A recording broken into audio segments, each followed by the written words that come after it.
Hey guys. Here's part 4 of Nidaime no Sairin. I have waited till now to post it because I was waiting for the newest chapter to drop. Chapter 27 dropped today and is the last part of the OG Naruto part of the story. Anyways, enjoy. Chapter 22, Tea Country. 6 months has passed since Senju Tsunade had finally stepped foot inside her family's home village.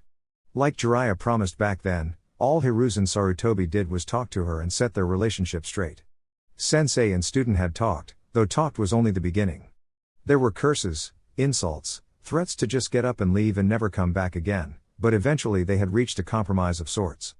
Of course, the threat of her leaving had arisen when Hiruzen talked about wanting her to be the Godaime Hokage at one point. But the Sandaime Hokage knew a losing battle when he saw one and tried instead to reach some sort of agreement with his only female student. He knew, after all, the grievances of their past arguments about setting up a new shinobi program reserved for medics, that could eventually place one medic nin in each mission in the future. Of course, Tsunade wasn't about to settle for only that, and despite Konoha's lack of funds for anything aside from the village's welfare, they had worked out a deal regarding her ever-growing pile of debt accumulated so far. It was Hiruzen's secondary goal to at least keep her inside the village for Tsunade to create new roots at the very least and then resume their conversation about his succession later on. For each shinobi either she or Shizune helped heal in the hospital, Hiruzen would add money to a ledger that would be responsible for paying her creditors. Of course, Tsunade wasn't born yesterday. An alive shinobi would bring in revenue for the village, and as such, Hiruzen would only be separating a percentage from said income instead of effectively drying the village savings for her benefit. However, and Shizune couldn't stress that enough when she heard about it, the black-haired woman was tired from the same vicious cycle, borrowing money for gambling, losing everything, having to flee from where they were and then find someone else to borrow money for more gambling. Truth be told, if it weren't for Shizune, Tsunade wouldn't know where she would be at this point. She never expressed much, but Shizune walked away from her life, from her friends, to be with Tsunade the entire time. Plus, getting back with her friends again, Tsunade had seen how happy Dan's niece was, now back as a jonin for the village. In the end, Tsunade was appointed as the hospital's head physician with Shizune as her second in command. Her list of demands, though, made the only remaining hair in Hiruzen's head stand up. When she said she wanted to start a training facility for future medics, Hiruzen thought that she would work something up at the academy for future genins, not having to spare actual genins, chuyonins and even jonins for her classes. He actually blamed Naruto for this.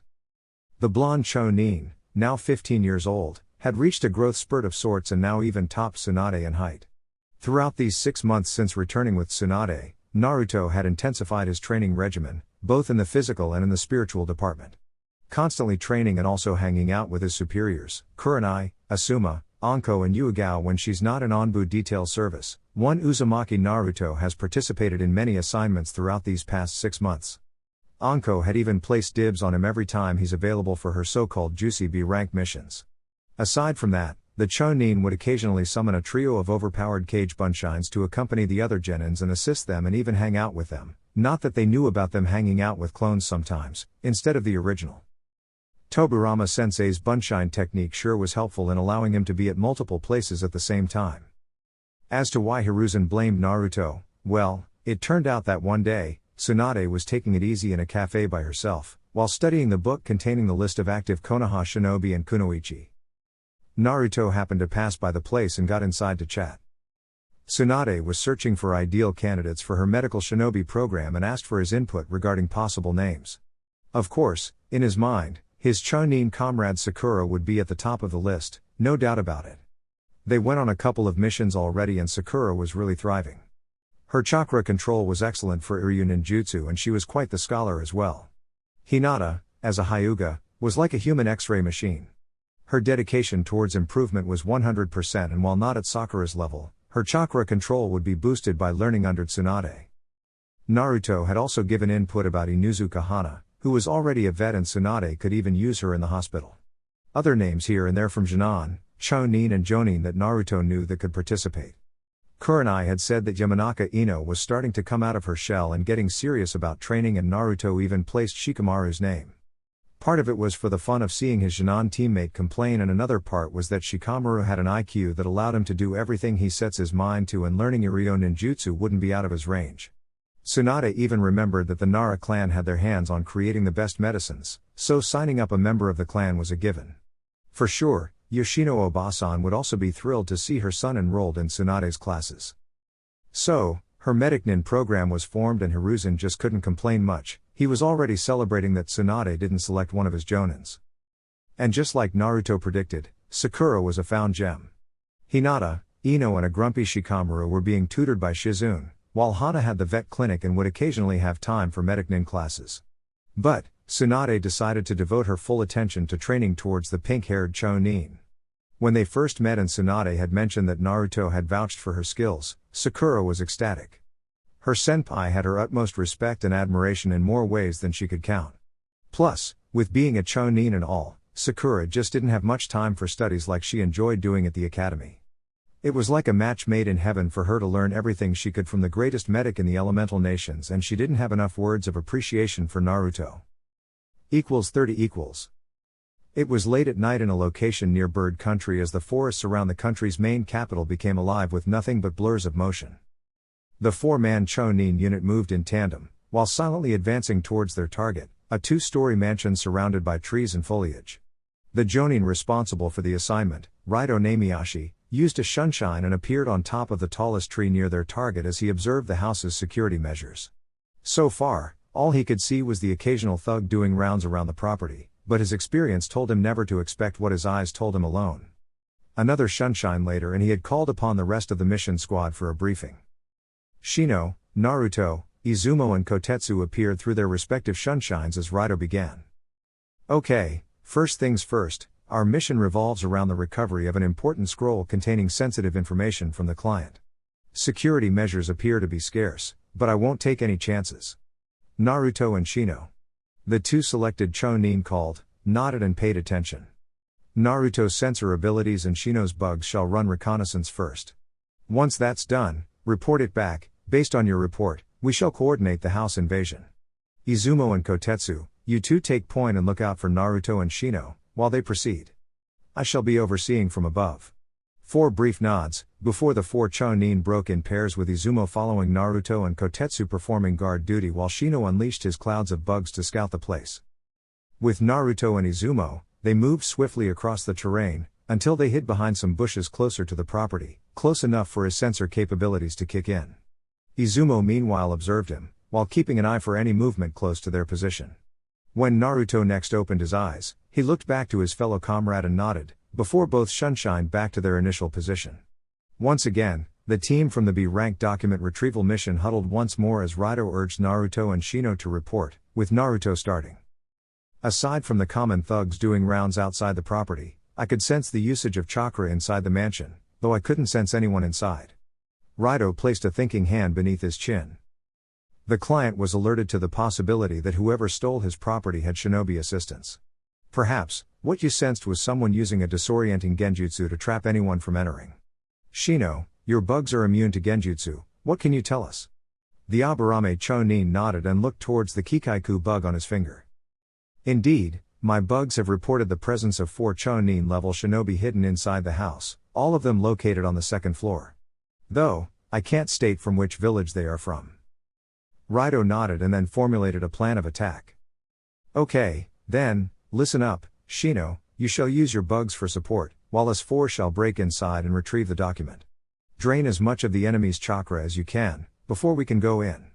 Shino nodded, before releasing the cloud of bugs that hovered above his position. Izumo and Kotetsu shall enter from the front, while I shall accompany Naruto from the back. Assume that the second we enter, the genjutsu inside will entrap us, so you'll only have a second, maybe less, to release and engage. Let's move. The mission's attackers all vanished, while Shino remained from the back, providing backup. As he saw his comrades advance, so did the cloud of bugs to drain as much of the enemy's chakra as they could. Naruto and Raito unleashed their respective swords the second they sensed their chakra being invaded.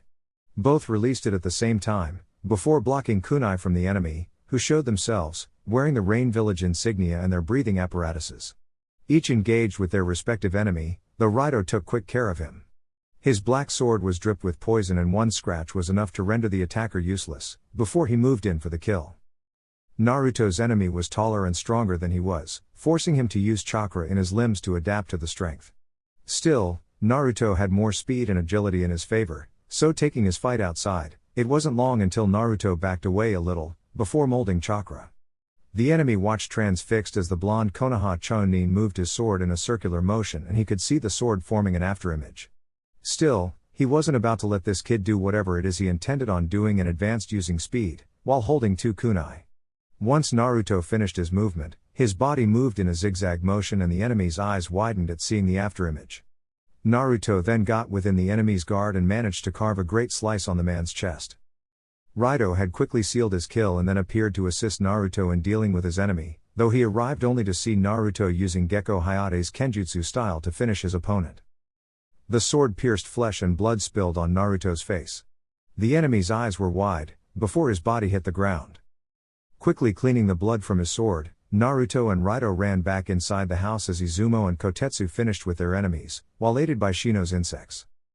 After cleaning the scene and collecting the enemies' bodies, the team then went back to Konoha in order to report the mission's success.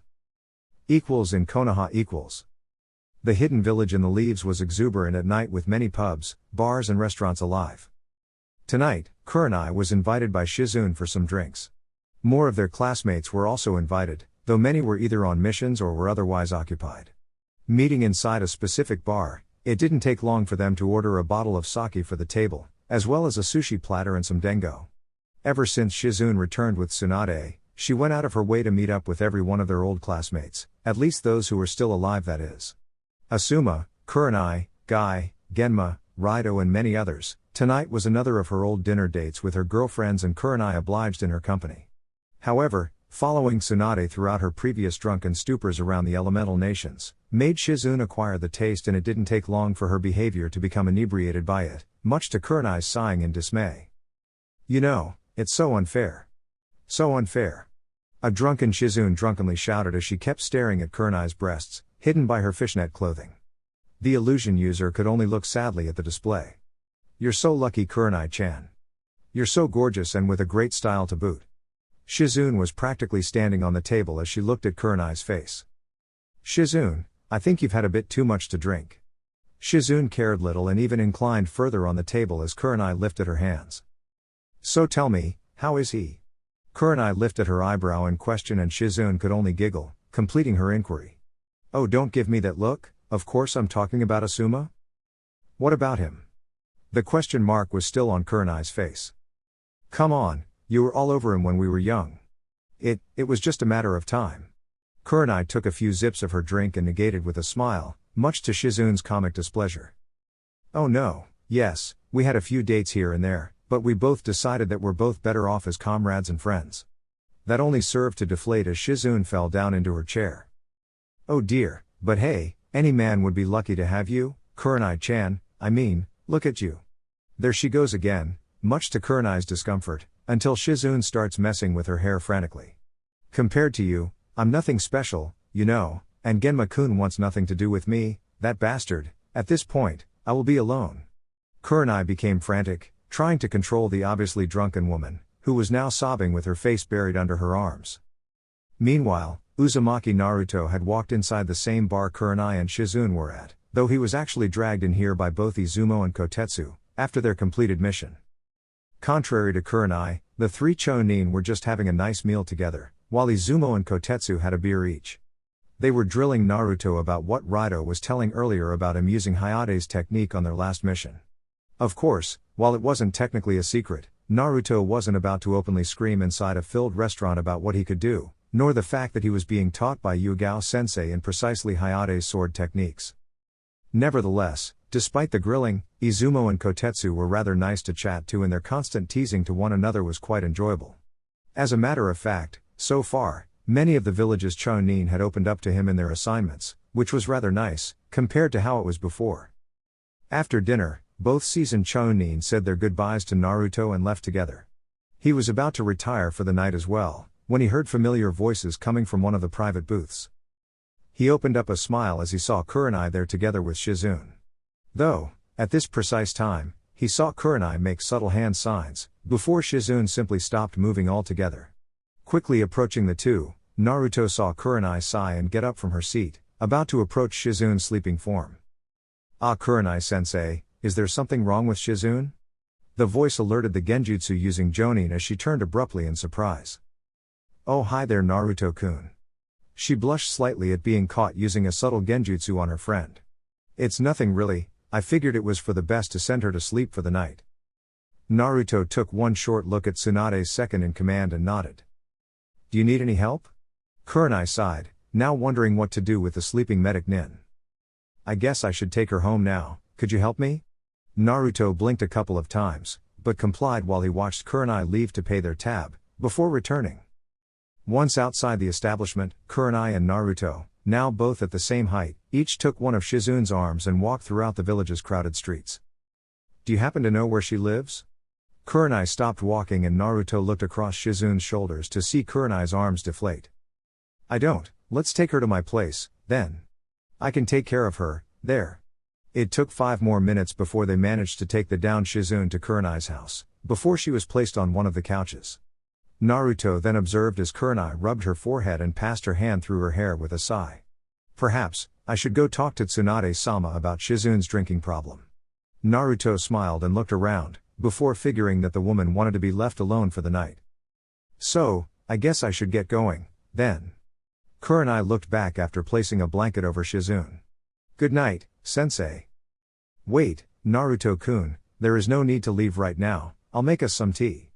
Naruto observed as Kurenai went towards the kitchen. "You were on a mission this past week, weren't you? How did it go?" The blonde Chonin took a seat on the opposite couch from the one Shizun was sleeping on as he responded. "Yeah, me and Shino actually, we went on a mission with Raido, Izumo, and Kotetsu." Kurenai smiled, knowing that Shino went along. She did express her opinion that Shino and Naruto would work well together on missions. With the tea ready, Kurenai brought in 2 cups and handled one for Naruto, while he gave her a detailed report about the mission, even telling proudly that he managed to use one of Hayate's techniques, just like Yugao-sensei's teachings. They had conversed all through the night, covering many topics, both shinobi-related and even non-shinobi-related, with Naruto laughing about Izumo's and Kotetsu's failed attempts to get a rise out of Shino in their mission. Kurenai laughed as well, picturing the situation. Neither Chonin or Jonin thought about doing anything, but enjoying each other's company, until Kurenai thought best to settle down for the night and let the still snoring Shizun get some sleep. Naruto then went to his apartment to get some rest. 2 days later. Yesterday, Naruto took his sweet time doing practically nothing. Waking up late, checking up on the Nidaime scroll and having a good meal fixed by old man Kosuke, the blonde Chonin stayed indoors the entire time, resting. He had only allowed himself some free time to hang out with Shikamaru and Hinata, before resuming to bed and only waking up the next day.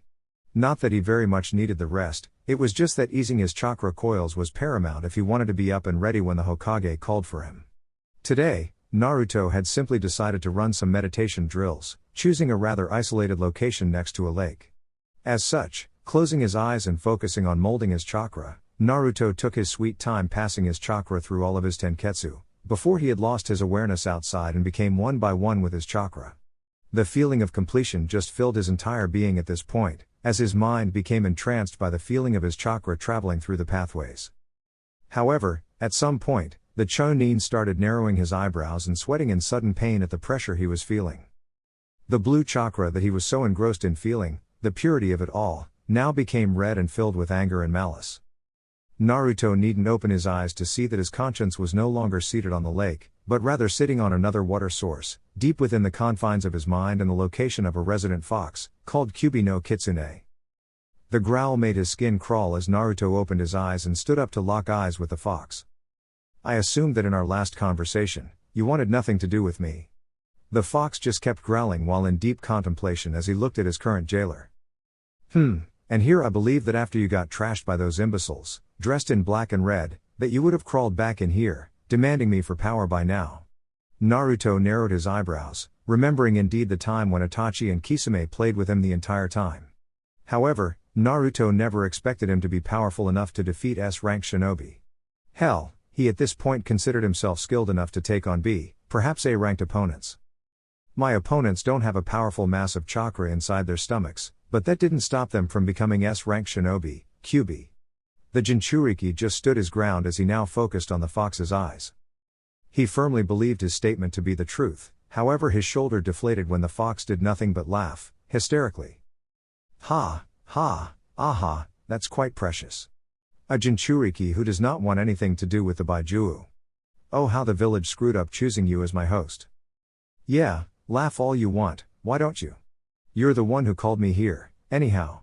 The fox stopped talking as he focused on the midget standing there with his arms crossed, looking all high and mighty. As a matter of fact, I did, it's a fact that it makes my skin crawl just by looking at you. With a sigh, Naruto just wondered if the fox just called him here to openly mock him.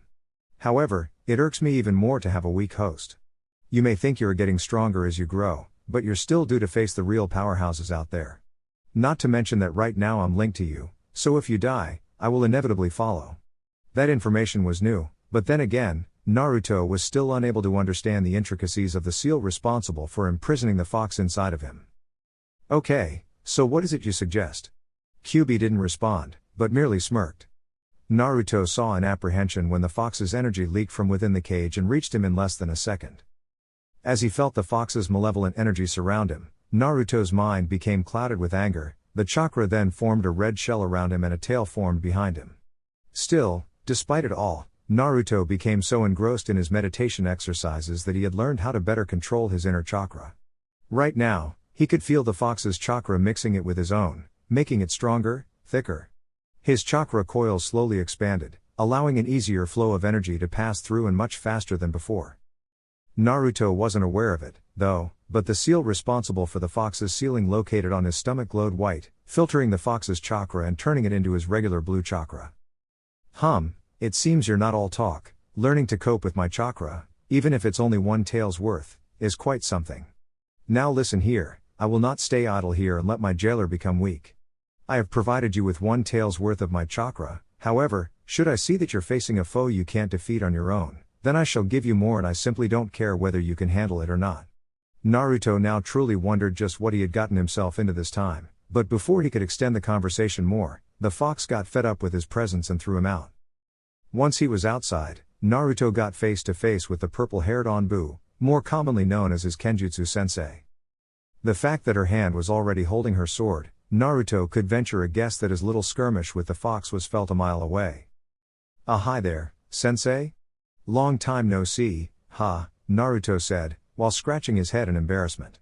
By now, his chakra became less rattled and thus more manageable. Naruto-kun, since when do you tap into the fox's chakra? The Chunin sighed at that, knowing that he just couldn't withhold information from her. For sure, she was going to report this to the Hokage. The fox lured me inside and forced his chakra upon me. The bastard said he didn't want a weak host. The Onbu didn't find traces of deceit from her pupil and as such released her hold on her sword. Okay, as long as you're certain of what you're doing, though, you should then report this to the Hokage, so that Jiraiya-sama could take a look at the seal. Naruto nodded with a smile. Now, the Hokage wishes to see you, so come along. Along the way, sensei and student shared information about Naruto's last mission and how he was able to perform the Oborozuki-yo, Hazy Moon Night. It certainly filled the Onbu with delight, seeing that Naruto inherited Hayate's techniques. At the mission room. Hyuga Neji and Higurashi Tenten, now both at 16 years old, stood at attention inside the mission room, waiting for the mission debriefing. Though, it felt strange for them to be by themselves there, since normally any mission would at least take a third member. The elder Hokage was busy just closing his eyes and smoking his pipe. Neji, being the utmost respectful, opted to stay quiet, but Tenten just lacked the patience of her fellow Jinan teammate. Hokage-sama, can you tell us what we are waiting for? Hiruzen opened his eyes and leveled a stare at Tenten, which caused her to blush slightly in embarrassment. No need to worry, Miss Tenten, we're only waiting for the third member to arrive, before we can proceed. I had just sent someone to retrieve him. A quick knock on the door alerted everyone, before Naruto walked inside with Yuigao in tow. The Onbu in question bowed to their leader, before vanishing. Good morning, Naruto-kun, now, we can proceed. Hi Hokage-sama. Naruto took notice of Hinata's cousin looking at him from the corner of his eyes, but he paid it no mind as the Hokage started the debriefing. Okay, then, let us begin. Chunin Uzumaki Naruto, Jinan Hyuga Neji and Jinan Higurashi Tenten. Hiruzen initiated by opening the mission scroll. With Naruto as leader, you three shall participate in a B-rank protection assignment. Bear in mind that considering the situation, there's the possibility of this mission escalating to A-ranked. In T-Country, there is a ceremony at the Grand Temple Todoroki every 4 years. We received the request to escort a runner, who happens to participate at the ceremony. You three are to march straight to T-Country and receive further information from Chief Wasabi Jirocho. Now, please arrive in T-Country by dawn. Naruto, Neji and Tenten nodded, before Naruto turned to the Genin. Okay then, pack up for a 1-week mission and meet me at the gates in half an hour. Neji frowned at the sudden order, but nevertheless complied, before leaving the premises along with Tenten. Naruto already had enough experience with Sasuke and Kiba to know that he would need to exercise leadership. Is there something else you need to speak to me, Naruto-kun? The Chunin turned to see the Hokage and ushered him to speak in private. The Hokage hummed in consideration and nodded, before walking towards the Hokage's office where a Kage Bunshin was waiting to report what happened with the Kyuubi just now. The real Naruto had just shunshined straight towards the gates to wait for Neji and Tenten to arrive. Equals at the gates equals. Just like Naruto commanded, Neji and Tenten arrived at the time specified and Naruto thought about ridding them of any uncertainties before the mission started. Okay, before we proceed towards T-Country, we need to establish something straight here. Tenten and Neji looked at him strangely. This is a high-level B-ranked assignment and I just can't waste time having to exercise leadership, so, out with it, you first Neji, as I believe I won't have any issues with Tenten. The girl member of the team was surprised at that and she then looked towards her Hyuga teammate, who stared at Naruto's cerulean eyes the entire time. Memories of their match at the Chunin exams immediately came to mind as Naruto practically toyed with him the entire time. But, that was not what bothered Neji the most. No, what bothered him the most was that this guy from Hinata's age was leading them. The fact that you're a year younger than us and act almighty bothers me. Naruto snorted, but allowed Neji to continue. We have more experience than you and yet, you got promoted to Chunin. I see, and you share his concern, Tenten? Placed on the spot, Tenten felt torn, but she wanted to back Neji in this. Ah, I do, but Hokage-sama has placed you as the leader, so. Naruto smiled at them, at least understanding where they came from. Well, it's not like I can convince you two of my experience as a leader, but I at least asked for your trust as we advance. Neji, your Byakugan shall be important on this mission to keep a constant eye on our person of interest, so I will be counting on you, and as I remember correctly from the Chunin exams, you favor long-range weapons, right Tenten? To her nod, he continued. We shall gather more data on who's the one we need to protect, so let us go. Usually, with Sasuke and Kiba, Naruto needed to be more forceful, but by the look on Neji and Tenten's faces, it looked like Naruto's words helped alleviate the situation. As such, the three shinobi started their journey towards T-Country. Along the way, Naruto had taken the time to ask about Lee's situation, remembering the damage caused by the Tsuno Jinchuriki in the preliminaries. Tenten had explained that the great Tsunade-sama, in her words, had managed to treat him and Lee is scheduled to make a full recovery in no time. She had even hoped that Lee would be ready for their team to take the Chunin exams that will happen in Tsuna, in a couple of months. Naruto remembered his teammates talking about that. With him promoted, Team 10 would have to find a member to complete the team and Hinata was talking to Asuma-sensei about adding Yakumo to the team. They had arrived in T-Country a couple of hours after leaving Konoha and asked directions inside a tea house about where to find Chief Wasabi Jirocho's village. Chapter 23, Raija No Ken. It didn't take long for Naruto's team to find Chief Wasabi Jirocho's mansion and receive all the instructions regarding their assignment. Everything was going fine, until the runner they were supposed to protect named a date appeared. Looks alone weren't what stood out. Average built, dark and long hair, a few years older than them, but what stood out the most was his attitude. Arrogant and self-centered, plus the second he sent a look at Tenten, he attempted to flirt with her. Though, it lasted only until the woman in question released a kunai and placed it inches away from a date's throat for good measure. That was enough for the weapons expert kunoichi to hate the person they were supposed to protect. Aside from that, a date's distaste for both Neji and Naruto was quite obvious. Well, nothing they could do about it. After a date left, Jirocho had explained that the feud between the two families, the Wasabi and the Wagarashi, has been going on for a long so-called race, which happens every 4 years, serves to settle which family shall rule over their village. The last race was won by the rival family because they happened to hire shinobi in the past. And Naruto came to know that the Wagarashi clan had once more hired shinobi for this one, though Master Jirocho couldn't tell from which village. So, after their client finished the meeting, The three roamed throughout the streets together with Idate. However, his company was short-lived as he grunted the entire time. I will take my leave now, you all better protect me in the race tomorrow or else Konoha will pay the price for this village's suffering for 4 more years. Those were Idate's last words, before he walked away, with his hands in his pockets. Man, he must have a grudge against Shinobi or something. Did you see the way he looked at us, Neji? The Hyuga quietly nodded at Tenten's remark and then turned to the team's leader who was busy observing Idate's back. He was about to comment further, when all three moved at the sight of a commotion that happened in one of the shops. 2 low-level thugs, from the look of things, were holding a vendor while a third was yelling at the poor vendor, while threatening to deliver some punches for good measure. When the punch initiated, the vendor closed his eyes and waited for the pain, but Naruto soon morphed in front of the punch and caught the bully's fist, before violently twisting the man's wrist. Before his goons could help him, Tenten and Neji approached from behind, forcing the three to scatter and leave the vendor alone, but not before mentioning the name of the Wagarashi clan. I appreciate the help, Mr. Naruto got down to help the victim get up, just as the man's wife came to ask if he was okay. Husband and wife turned to the Leaf Shinobi and bowed in appreciation, before they walked back inside the tent. So, Chief Master Jirocho was telling the truth, then. Neji and Tenten turned to Naruto as he spoke. Normally, these aggressors should be punished for what they did, but no one came to the villagers' rescue. Tenten nodded as she looked around, observing the other vendors turning to their own businesses as if what transpired today was a common occurrence. There is no village police to chase the offenders, not even members from the Wasabi clan to stop the Wagarashi clan from doing whatever it is they wanted. A mere race to determine which family rules over this city. It shouldn't be this way. Idate needs to win this race, then, or else the villagers will keep on suffering. Neji, for his part, was more focused on the mission ahead as he turned to Naruto. I have a feeling, though, that Idate-san won't comply much with us. The team leader nodded. Yeah, looks that way. Tenten's right. It's clear he has some grudge against Shinobi of some kind.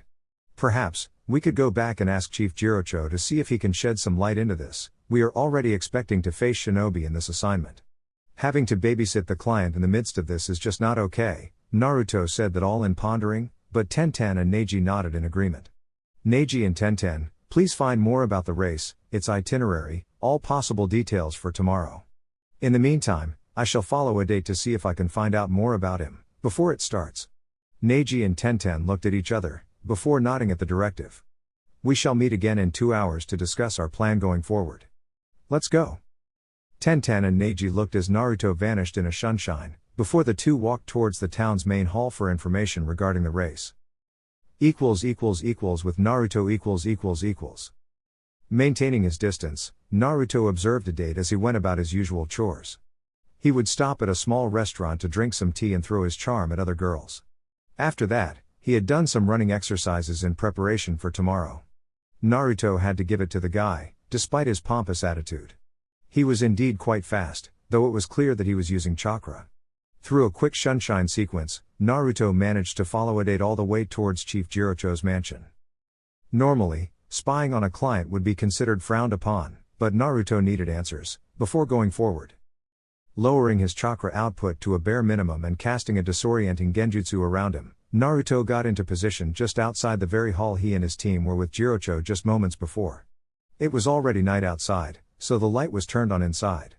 From his vantage point, he could see Chief Jirocho at the same position he was before, though his arms were crossed beneath his robe sleeves and he was contemplating the view outside. If he knew that he was staring straight at Naruto, he was disguising it perfectly. Boss, of all people, did you have to ask the Leaf Shinobi? Naruto frowned at the distaste in Idate's voice at the mention of the leaf. Whatever grudge he had to do with Konoha, then. Ma, don't sulk like that, Idate. Jirocho replied with an easy smile. That only served to irk Idate some as he squeezed both hands. I'm not sulking, it's just. Naruto listened on in anticipation, but it looked like the teen in question was finding it hard to put his grudge into words. Idate. Jirocho looked outside once more as he responded with a more teacher-like tone. I believe in you more than anybody else. I believe you can win this race, though the rest shall depend on you. I asked for Konoha's help to protect you, but at the end of the day, it's you who needs to cross the finish line, not the leaf. Idate kept on looking down at that, though. You need to believe in yourself, sure, but you need to believe in others as well. This town needs us to win this race, or else the villagers won't know peace for another 4 years. So, please run for this town, Idate. Idate saw as Jirocho even bowed a little, afterward. The teen felt his resolve strengthen at that and bowed even more in respect. Chief Jirocho didn't need to ask this of him. Yes, boss. Jirocho smiled at that. Now, go rest for tomorrow. Idate got up and left the chambers, before Jirocho looked outside just as Naruto vanished with a shunshine. Chief Jirocho only smirked in interest, before he continued with his late-night chores. Race start . Before the sun rose the next day, the crowd was already lined up to witness the race that would shape the village's peace or lack of throughout the next 4 years. The members from the daimyo who were overseeing the race were already in the middle, with Idate and the runner from the Wagarashi clan, who was busy stretching. The members of the two families were there as well, as they observed the runners prepare themselves. Naruto, Neji and Tenten noticed the love Idate received from his own family, or lack thereof. In fact, only Chief Jirocho actually had faith in him. Naruto reported his findings to Neji and Tenten and both were even more concerned, seeing as Idate's grudge was with the leaf. Still, now was not the time for that, but rather for them to scout the shinobi opposition. Neji, can you see anyone in here with more than average chakra capacity? The veins around his eyes popped as the Byakugan user scouted the region. Soon, his eyes landed on the enemies. Yes, 4 shinobi, 3 with Chunin level chakra and 1 jonin, though I can't see the insignia. Naruto nodded and then turned to Tenten. So, what sort of race is this? The weapon user opened the map and showed it to the two boys, indicating that the first part would be a boat race starting from Digarashi port, heading towards the Motoroki shrine, which is the midway point. After arriving at the shrine, the runner must take one of the jewels and run towards the Todoroki Great Shrine on Uzu Island. It's a two-way race, but we can face many problems along the way, Naruto sighed as he eyed Idate now stretching with a lost look on his eyes. That lost look only lasted a few seconds, before Idate turned on them. You guys can just relax and watch, I'll win this race without your help. Naruto snorted at that. Sorry, but doing that would just be a waste of time. Plus, you can't expect to survive with enemy shinobi attacking you. Idate snarled at this and eyed Naruto with venom. I don't need the help of shinobi. Neji and Tenten both frowned. Naruto, for his turn, wondered just how troublesome this mission has become. Still, when the speakerphone announced Idate's full name, all 3 shinobi from the Leaf looked at each other in surprise, remembering Idate's last name to be the same as the Chunin exam proctor. Still, they didn't have time to ponder on the surprise as the gates in front of the runners opened up, revealing the 2 boats that each would use to cross the seas towards the Motoroki shrine. The sun soon showed its first rays of its magnificent power on the horizon. And Idate in that moment realized something, before he smirked. Start. As soon as the speaker started the race, both racers bolted towards their respective boats. Naruto, Neji and Tenten followed suit, however as soon as they started running, they saw the one they were supposed to protect, making a left turn and running away. Is he running away? Tenten yelled, behind Naruto and Neji. The others in the audience cursed the one they had chosen to win this, while Jirocho merely observed with a frown. Konoha's mission was Idate's protection, rather than making sure he won the race. However, none of the Konoha nins were very thrilled to be chasing this guy if he bolted out of the race for some unknown reason. Their client was Master Chief Jirocho, not Idate. Still, it didn't look like he was going to quit this race, but still the question remained. Idate, what is going on? Why are you changing directions? Idate turned annoyed at Naruto's pondering. Shut up, damn it, this is a different path. The 3 shinobi looked at one another as they started running within the dense forest. Neji and Tenten turned to their leader for this mission. What do we do, then? Jumping towards the trees to keep a better viewpoint, Naruto signaled for them to keep on following Idate and protect him from all threats. Neji, activate your Byakugan in short intervals to see if the shinobi are coming for Idate. I'll check up on him. Neji focused on the ram seal and instantly found 3 of the 4 shinobi that were back at the port. Naruto, for his part, kept on following up front and realized that something was off in their path onward. It didn't take 5 seconds for him to realize what was going on, and the image of a displeased Kurenai popped up in his mind about still taking too long to realize the genjutsu. Signaling for Neji and Tenten, Naruto uses Shunshine and shows up in front of Idate. Move out of the way, idiot. I have a race to finish. Naruto snarled at the guy for still making their job hard. Since I'm guessing you had shinobi training, then I believe you're at least capable of knowing when you're caught in a genjutsu. It at first looked scandalized, but then he realized that the blonde idiot was right. Now, how about you decide to trust us a little bit and let us do our mission of protecting you? The runner scowled, but acknowledged the request. Naruto looked around for a while, before quickly releasing the genjutsu. Neji and Tenten landed next to them and Idate was about to run once more, before Naruto grabbed his clothes. What now?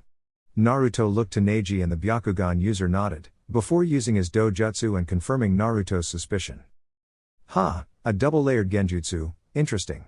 Releasing the second layer, the forest path just opened up for them. Idate, then, decided he had waited long enough and kept on running once more. Naruto released a sigh. Not that I was expecting a thank you, but, forget it, let's go. Neji and Tenten soon followed Naruto. It appears that he had planned ahead, after all. Still, we are still far away from the race's standard path. Idate turned to correct Neji, while running. That's why shinobi don't know anything. At this time of the year, a strong seasonal wind blows across the ocean. If I were to follow the standard path, we'd face strong winds against our path, plus at the port to the north, there is a strong current that leads straight towards our destined island. This time, Idate's grin was smug as he kept pointing at his brain, while running. Pretty soon, they saw water once more on the horizon, before Idate stopped running. At this point, they saw what appeared to be a lone house just a few distance away from the ocean. In no time, Idate had procured them with a boat and the team from Konoha had worked fast in getting the boat ready for their journey towards the first part of the race. Neji was the one controlling the boat handle in the back, while Naruto and Tenten worked in strapping the mainsail really tight for ultimate speed. Once that was done, Naruto and Tenten approached Neji at the back of the boat. So, what's the deal about this guy? He runs quite fast, knows about genjutsu and uses chakra. Naruto and Neji nodded at Tenten's question mark. Naruto followed up, afterward. Plus, he is somehow related to Morino Ibiki, the Jonin from the Chunin exams. Neji was the one who surmised for the three. Was he a shinobi from the Leaf? Then, all three looked at Idate's back, wondering about it. If Idate was really a shinobi from the Leaf, then he would be considered a deserter. However, based on the skills he displayed, Idate couldn't be further from a Junon-level shinobi. The boat kept on sailing smoothly for a while, as the three kept on their assignment, handling the boat to the best of their knowledge. Like Idate predicted, they were making progress and should see the island of their first checkpoint quite soon. However, before they could find some relaxing time, soon a lot of arrows reached their position. All four of them, including Idate, stood within defensive positions as they saw another boat approaching. Neji activated his Byakugan and saw the opposition. Naruto, 3 shinobi from Amigakure, by their insignia. The arrows kept on coming, though, as the three grabbed kunai to block the arrows. Form a circle around Idate, they will soon board our boat. Neji, Naruto and Tenten formed a protective circle around. Soon, the enemies linked the boats through kunai strapped in ropes, making Idate's boat slow down, enough for the enemies to arrive inside the boat. However, they were surprised that the enemy Ame shinobi rose from inside the boat. They fought with kunai, but when either Naruto, Neji or Tenten managed to turn the fight and strike, all of them turned into water clones. Neji, Byakugan. Neji blocked one of the kunai and then did as instructed to see that some were actual shinobi, but most were clones. They are mixing themselves with the clones, so watch out. Naruto then grabbed his sword and used his agility to rid the boat of all clones, except one who escaped by jumping back to the water. The two opposing shinobi who were still on the other boat went through hand seals just as the second got ready a fire arrow in his crossbow. Suten Kokuo no Jutsu, Water Release, Black Rain. Tenten, Neji and Naruto looked at the enemy shinobi waiting for what was going to happen, when a small drop of black water reached Tenten's face. When all three looked up, the torrential black rain surged. It didn't take long for Tenten to realize that it was not rain, but oil, when the other shinobi released the fire-laced arrow from his crossbow. The arrow soon reached Idate's boat and set it on fire. One look at the fire and Idate became immersed at the scene and lost in whatever trip down memory lane. Tenten and Neji looked around, wondering what to do, before Naruto went through hand seals. Suten Mizurappa, Water Release, Water Trumpet. The enemy shinobi watched in triumph as Idate's boat caught up in flames, however when water beams emerged from the ocean to douse the flames, they were on edge. Suten Suishuha, Water Release, Water Shockwave. When the water beams towards Adate's boat stopped and then a gigantic wave emerged towards the enemy's boat, all three of them tried scrambling towards safety. Naruto, Neji, Tenten and Adate all watched as the tidal wave engulfed the enemy ship. Neji's Byakugan was active the entire time and merely turned to Naruto with the confirmation that the shinobi had to flee the scene. The mission leader merely snorted at that. Well, a pity, now, it appears that this boat is useless. Any thoughts? Naruto turned to his crew. We need to swim towards the island, Tenten said, turning to Adate. Are we close by, Adate? The runner was still looking at Naruto in a newfound way after what he saw him doing, before turning to Tenten. Ah, yes, we are close, we can swim there. Nagi Island . It didn't take long for the team to get outside the water and Adate to run again, towards the first destination. The Konoha team followed suit, while Naruto looked at Neji. The Hyuga Jinan surprisingly found himself following Naruto's directives throughout this mission without question, which was surprising to himself. When they started this mission, Neji had his doubts concerning following someone a year his junior, someone with much less experience than him. However, so far, Naruto has proven himself to be an adept leader. Neji activated his Byakugan and found no trace of the shinobi who attacked them before. So far, they are not following us, though I can't see the fourth one, Naruto. Plus, there's a crowd at the first checkpoint. Naruto nodded and extended his senses to try and find the stronger one, but to no avail. Roger that, keep me posted if you do. Naruto then noticed that Adate was looking back at him, while running. Is there something you want to talk about, Adate? The former shinobi runner was contemplating something, but stopped. Forget it, let's get going, already. As they ran, a heavy and pouring rain soon emerged, making Naruto smile at the feeling of his chakra resonating with the humidity in this island. At this point, his chakra sensory capacity increased and he could use water manipulation to feel for the opposition from quite a distance. Soon, they managed to reach the stairs that led to the first checkpoint. Wagarashi's runner was a few steps up ahead and Adate cursed the fact that those shinobi kept them occupied. Still, this race was far from finished. As the two runners reached the end of the stairway, both families were already there, waiting for them, both cheering for their respective runners. Jirocho was smiling at seeing Adate running with the team from Konoha behind, while ignoring the comments behind him of Wagarashi's runner reaching the first checkpoint first.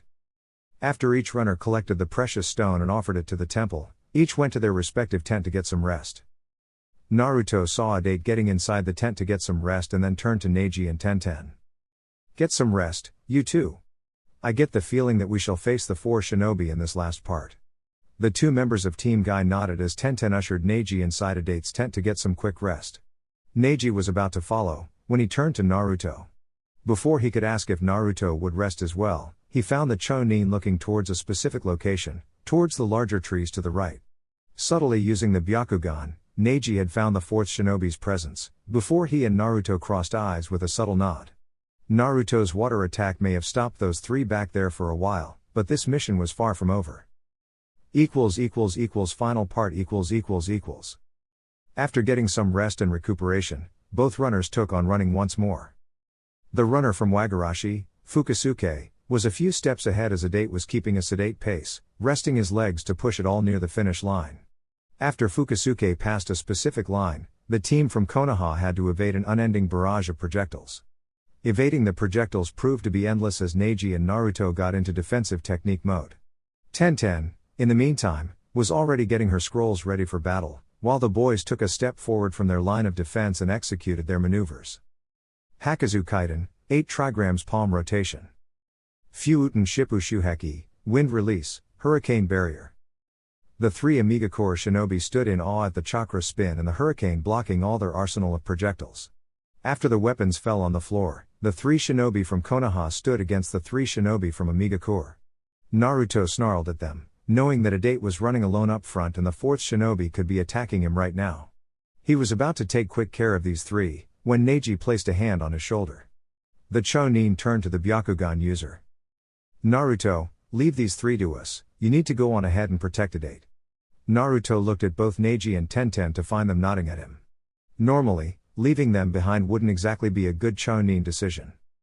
Okay, but remember, their main weapons are Genjutsu and Water Ninjutsu. Naruto didn't waste much time and used his agility to run and shorten the distance to Adate. Of course, he wasn't about to leave them alone and summon a couple Cage Bunshine in reserve, just in case to come in and protect them, should the need arise. Neji and Tenten versus the Ame Shinobi . As soon as Naruto vanished from sight, Tenten released a couple of nunchucks from her infinite bag of weapons and got into position next to Neji. The enemies appeared to be in their 20s, but they knew that only 3 of them were the real one. So, what is the plan here, Neji?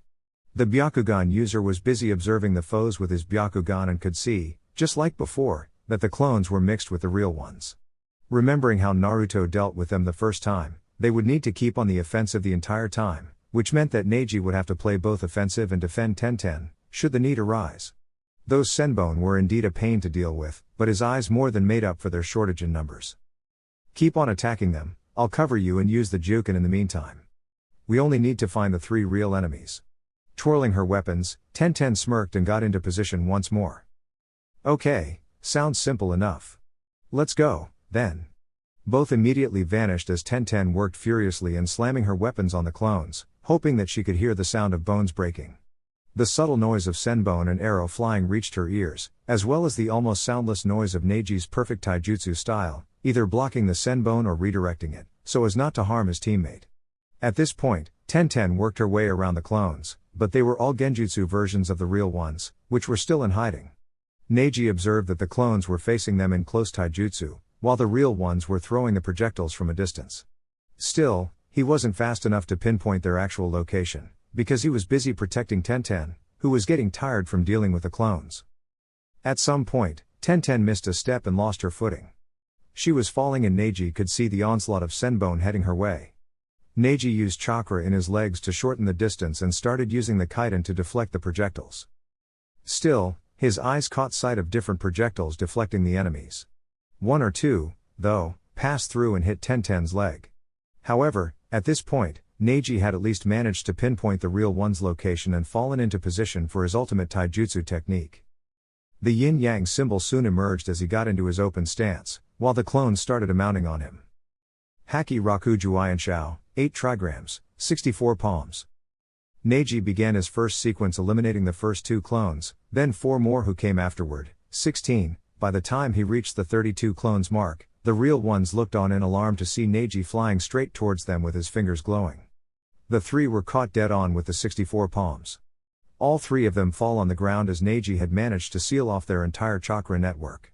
Looking at all 3 enemies on the ground, he grunted, before going back to the down Tenten, who was already strapping her legs, after taking some medicine. The Byakugan user looked around and saw Naruto's 2 clones release themselves. Neji couldn't help but snort at that. In the end, Naruto did accept his request, but had a backup in case it failed. Naruto vs Aoi . It was running and observed as Fukusuke crossed a bridge. At some point, he had distanced himself from Naruto and his team, but he had confidence that they were close by somewhere. When It was inches away from stepping onto the bridge, It was surprised to receive a nasty burn and shocked his entire body and forced a painful scream from his lungs. Falling flat on his back, It was about to curse whoever attacked him, when his eyes widened to impossible proportions. "You! Long time no see, It." His assailant had dark silver eyes and dark hair, wearing a white and blue jumpsuit with a strapped umbrella on his back. He was wearing the Amigakure insignia and in his hand was a specific artifact, looking like a black sword handle, though instead of the blade, It could see a sparking yellow chakra emitted by the artifact. "Quite impressive that you managed to get this far, though I would have to give more credit to those Konoha shinobi instead of you, huh?" It snarled at the image of this person, showing up once more, ruining his life once more, just like he did 3 years ago. "Bastard, that's the Raija No Ken, what are you doing here, Aoi?" The man in question smirked and pointed the aforementioned Raija No Ken towards Adate's chest. "I have to say, you're quite unlucky, Adate." "Well, no, lack of luck has nothing to do with it, isn't it, Adate?"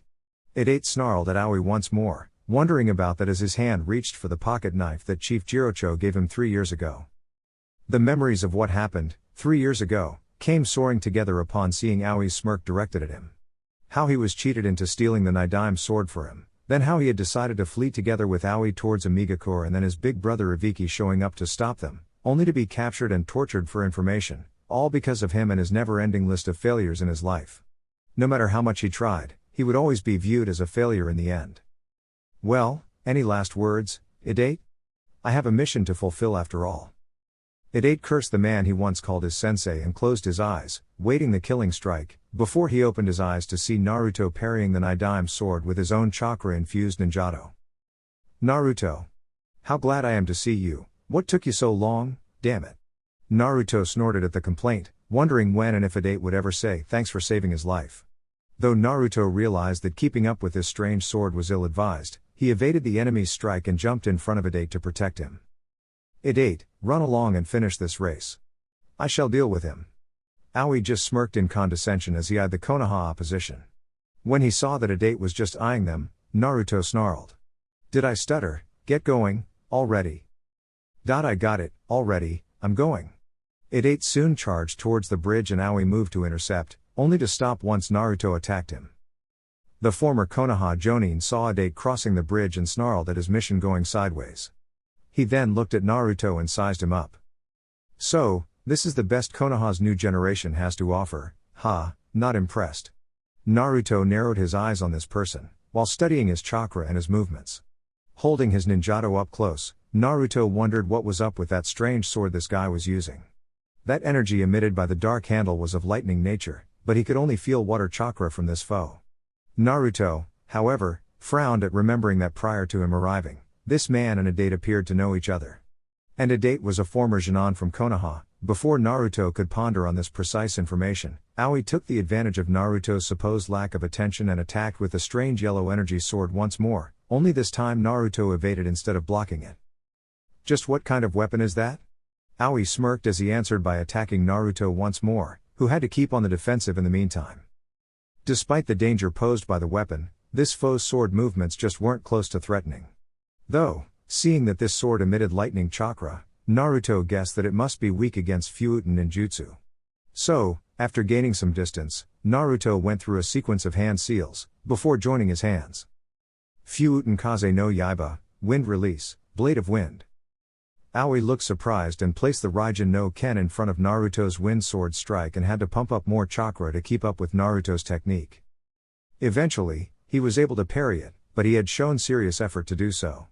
Still, Naruto merely eyed the sword still active but with a clear crack mark on it. Aoi, though, kept on smirking in disdain and arrogantly considered himself superior, because he had managed to stop the attack. Jumping up in the air, Aoi had released his umbrella and made it spin fast, sending lots and lots of senbon towards Naruto. Going through hand seals once more for a Fuuten technique, Naruto finished the sequence in time as the air current danced around him, before it improved to become a fierce protective hurricane around him. Aoi looked on and cursed this Chonin, as he landed back on the ground and charged with the Raija no Ken. You may have some moves, kid, but against this sword, you can't hope to defeat me. This is the Raija no Ken, the sword used by the Nidaime Hokage.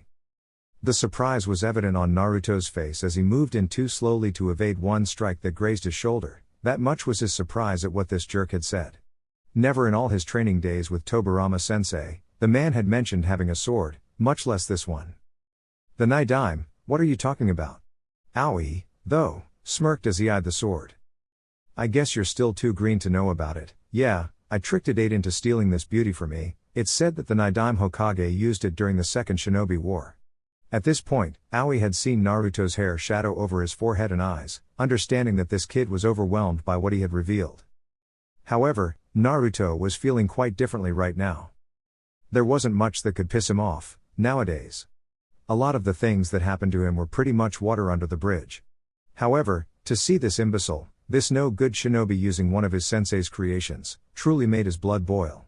To see this foe swing that sword with little to no skill at all, made Naruto wish that the Nidaime himself appeared to teach this guy a lesson. I don't know who you are and I really don't care. Aoi was still sneering, but stopped once he felt the immense and dark aura surrounding this kid. But I can't just see scum like you flinging that sword like an amateur. Senju Tobirama is a legendary shinobi and I shall not let you tarnish his legend. Big words, how about backing it up? Aoi was surprised when a voice whispered from his back. Gladly. That was all Aoi heard, before he felt Naruto's ninjato pierce his back, in a fatal wound to the chest. The last sight that Aoi had was of the Naruto in front of him shimmering and vanishing from view. Neji and a battered Tenten soon came into view next to Naruto as the Chunin eyed the killed Jonin. He, then, grabbed the Raija No Ken and pictured his old sensei using it back in the day. How was it on your end? Neji looked at Tenten. We dealt with the three, they are unconscious. Tenten, though, received a few senbons. Naruto nodded, receiving the memory from his clones. You already know what happened, didn't you? The Chunin saw Neji smiling at him and feigned ignorance, seeing Tenten's accusatory glance. Don't know what you're talking about. Are you okay, Tenten?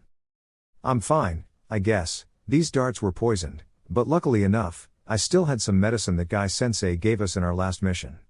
Naruto breathed a little easier at that as he grabbed an empty scroll and collected the Jonin's body. His clones had worked diligently from a distance to use shuriken to take care of the senbon that Neji couldn't block, but it was indeed too many to secure at once. Leaving them on their own was a tough call, but Neji had asked for trust when he suggested it. And if Naruto had opted to remain behind, then he would have to explain to Chief Jirocho and the Hokage that he ended up failing the mission, letting Idate get killed. Let's go and see the finish line. Idate must be finished by now. Neji and Tenten nodded as all three vanished towards the final destination. End of the race Idate and Fukusuke were neck to neck down the finish line, though Idate was giving it his all, focusing as much chakra on his legs as he could to finish the race. His surrogate family cheered for him, just like the crowd, who were hoping for the Wasabi clan to win and thus end the Wagarashi clan's tyranny in the area. Idate was looking towards the finish line and his eyes landed on Chief Jirocho. The man to whom Idate owed his life to, the man who gave him a purpose, the man who believed in him when no one else would. He owed it to Chief Jirocho to win this race. Pumping even more energy into his legs, Idate was already feeling the heavy strain he was putting on his knees, but he had all the time in the world to rest after this race was finished. A small part of his mind got worried about Aoi, but he needed to believe that Naruto would hold him off at least long enough for him to cross the finish line. Chief Jirocho and the rest of the Wasabi clan all watched as Idate passed Fukusuke, until he was at least one entire body in front. Fukusuke even tried to give in one last effort, but Idate just wasn't having it. Idate's body soon relaxed upon feeling his chest touching the finishing line ribbon, while Naruto and his team appeared atop the red gates, merely observing Idate crossing the finishing line first and the entire crowd cheering, before the Tea Country's daimyo gave the win to the Wasabi family. After the race event was finalized, Naruto and his team talked with Chief Jirocho and Idate. Seeing as Tenten was somewhat injured, Jirocho offered his best medical staff to take care of her, before they could return back to Konoha. In Konoha . It took a total of 3 days for Tenten to get treated before they returned to the village. Once they arrived at the Hokage's office with the mission report already written, Naruto dismissed Neji and Tenten as he had some important business to discuss with the Hokage. Upon arrival at the office, Naruto was not surprised to see Morino Ibiki there with the Hokage. During the time of Tenten's treatment, Master Jirocho had gladly offered accommodations for the team, so Naruto took the time to communicate what happened in the mission to the Hokage. It came as much of a shock for Naruto to hear that the man he killed was one of Konoha's B-ranked missing nin Rokuso Aoi, the man who stole the Nidaime's Raija No Ken. The Chunin had handed the scroll containing Aoi's remains to Ibiki and the man bowed to the Hokage, before leaving the office. However, before leaving, Ibiki stopped by the door as Naruto called up to him. Ah, Ibiki-san, in our mission, we happened to meet your BR. Ibiki stopped Naruto before he could finish his sentence, though. I believe you're mistaken, Naruto-san, my brother passed away 3 years ago. Naruto merely lifted his eyebrow at the heavily scarred man, as they crossed eyes for a while, before Ibiki left the office. What was that all about? Hiruzen merely observed it with a smile as Naruto questioned out loud. Don't worry about that, Naruto-kun, now I understand you want to resume the conversation we had prior to you leaving. Naruto nodded, remembering the memory of the clone he left to communicate to the Hokage about the fox. Yes, when Aoi showed me the Nidaime sword, I got angry. Hiruzen hummed, urging him to continue. Angry that this man was tarnishing Sensei's memory by the way he was swinging that sword. Seriously, Yuigao-sensei would be ashamed to see such displays of swordsmanship, and I just couldn't let it go. I'm not saying that the fox completely overruled my thinking, but... The Hokage nodded, knowing what Naruto was talking about. It was something he was dreading, because this just couldn't happen while on a mission. You felt its chakra running through your veins, I take it. Naruto nodded solemnly. Tobirama sensei would be quite mad at me if he saw it, displaying emotions like that in the midst of a mission. Hiruzen snorted, getting up from his chair, as he approached the Chonin. Naruto-kun, while indeed we must control our emotions in the middle of a mission, we are still human at the end of the day. Right now, Hiruzen was in front of the solemn Naruto as he placed a comforting hand on Naruto's shoulder. Contrary to what you may believe, Tobirama sensei never advocated against a shinobi having emotions. It was something that unfortunately Danzo never learned. What is important is that we do not let emotions dictate our decision, while on a mission.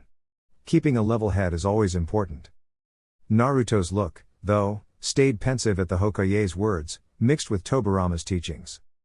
Of course, this is easier said than done, but Tobirama sensei taught you well enough, Naruto-kun, rely on your skills and on your teammates and you'll be fine. Naruto, this time, looked more alive as he bowed to the Hokage. Thank you, Gigi. Well, one more thing, though, about the Raija No Ken. Hiruzen saw Naruto's hands going for a seal on his wrist, before the aforementioned weapon was revealed in all its glory. Here it is. Hiruzen looked at the weapon in Naruto's hands in great nostalgia as he remembered seeing the Nidaime using it like an extension to his body, just like everything that man did. When it was stolen, it was safely stored in one of the rooms in this very building. However, that was due to the village not having a member of the Senju. Well, that's not the case anymore. Could you do me a favor, Naruto-kun, and take the sword to Tsunade for me? Naruto nodded as Hiruzen finished. As the last member of the Senju clan, she should be the one to hold sensei's weapon. With Tsunade . When the sun set for the day, Naruto was inside the Senju clan house, more precisely, in the living room next to Shizune as Tsunade was busy looking at the Raija No Ken resting in her hands. Normally, he would be anxious regarding Tsunade's decision about the sword, but Naruto was feeling the ancient chakra in this place. Senju Hashirama's nature chakra resonated in him long after he had perished. The dense nature outside the house felt similar to the cave where he first met with Tobirama sensei. He wanted to ask Tsunade about having some meditation sessions in this place, especially as he realized that even the fox felt more at ease in this place, strange as that may sound. So, sensei wished me to guard this here, huh? Tsunade was busy inspecting the black handle of the Raija No Ken, though Naruto wondered about the lack of interest, considering it. Hey, fine, whatever. Shizune, can you please place it inside the library and activate the blood seals? The brunette medic nin accepted and grabbed the sword, taking it away to the clan's library. Naruto was about to leave the Senju clan compound towards some nice rest and recuperation, when the female Sannin called up to him. So, brat, any reason why you didn't request the Nidaime sword for yourself? I thought you wanted to follow in his footsteps. Naruto nodded, smiling. Indeed, that thought passed through his mind. How amazing it would be to incorporate this weapon to his skills. However, that felt both right and wrong at the same time. Would you say yes if I asked? Naruto asked with a smile, hearing a snort from Tsunade. No, many of my skills are derived from Tobirama sensei, true, but not all of it. I'm training in Kenjutsu under Yugao sensei. It's her and the late Gekko Hayate's style of swordplay I'm training in nowadays. It would be disrespectful to Yugao sensei and she has been helping me a lot with my training. Tsunade smiled as she poured some sake, while taking it easy in her personal chair. Now, I guess some quick dinner is on the way and rest for tomorrow. Take care. Tsunade nodded and saw Naruto leave just as Shizune returned from the clan's library. Chapter 24, Cursed Seal. The team composed of Sarutobi Asuma, Hyuga Hinata, Nara Shikamaru and Uzumaki Naruto is seen walking back to the Leaf after a successful but quite strenuous mission from Yuki no Kuni, the land of snow. With the rest of the Jinan from Naruto's class getting the promotion to Chonin, Asuma had presented his students with a purple set of earrings to symbolize their transition from shinobi and training to fully fledged adults. Well, Naruto was already promoted as a Chonin for quite some time now, but Shikamaru and Hinata were only promoted a year and a half after the blonde, but Asuma waited until all of his team were promoted to present them with the set of earrings. There were even talks amongst the higher-ups that Naruto had already earned the respect and reputation to become a Jonin, because of his skills. In fact, the Hokage was considering it, together with the clan prodigies Shino and Neji, even if Neji had become a Chonin not so long ago. Sakura had officially become Tsunade's apprentice in the hospital, so her field work would have to be put on hold. Back to the team, they all sighed in relief moments after crossing the gates to Konoha. Well, I'm glad we're over with this mission.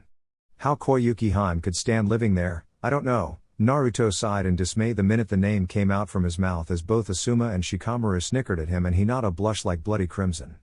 Every time, Shika, Asuma-sensei? The Nara heir merely chuckled, while Asuma decided to comment, while all three of them not checking to see the blushing look on the grown-up Hinata, despite her looking down this entire time, after what happened in Yuki no Kuni, precisely between Naruto and the princess. The image of them kissing like that still made her cheeks burn. Sorry Naruto, it's just that few of us ever get the chance to gloat about making out with a princess, you know. Naruto groaned immediately afterward Asuma's comment, prompting both males to laugh even more.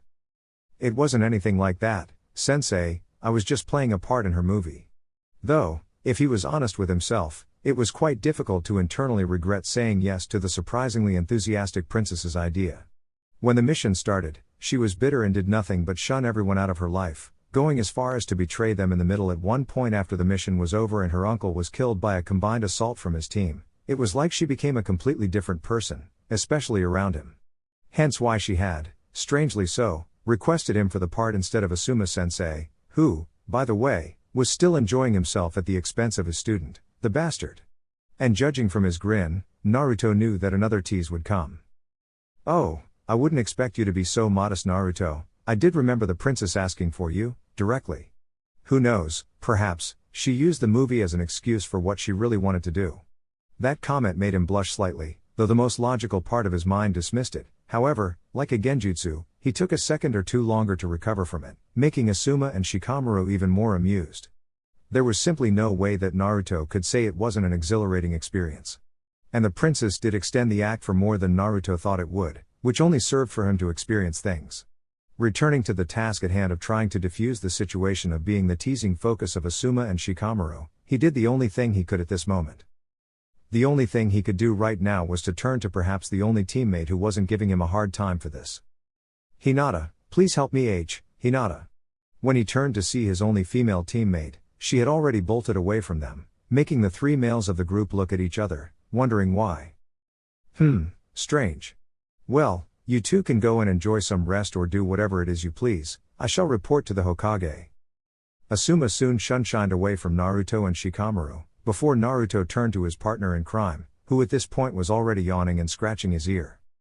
Yeah, I had enough amusement for today. I'll be heading home, then, Naruto. See ya. Naruto snorted at the notion, seeing as the sun was about to set. Yeah, I didn't expect you of all people to want to do something tonight, good night Shika. The Nara heir had briefly waved goodbye with a smile, before casually walking towards his house with both hands inside his pockets. Now, alone and with nothing better to do for the day/night, Naruto wandered around the village, searching for something to do, before doing the same as Shikamaru and resting for the day. With Kurenai .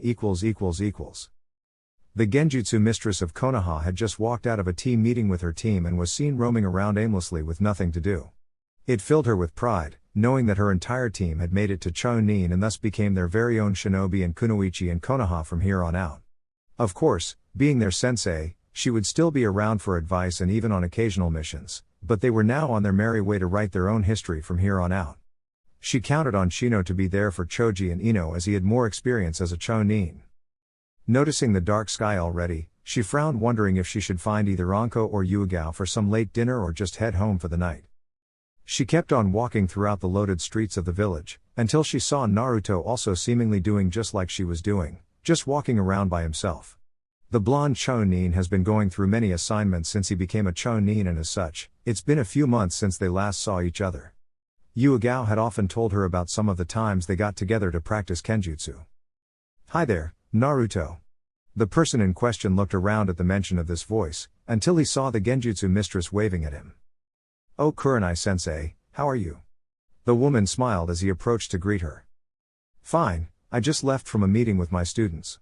Now, I was just about to search for either Anko or Yuigao for some dinner. How about you?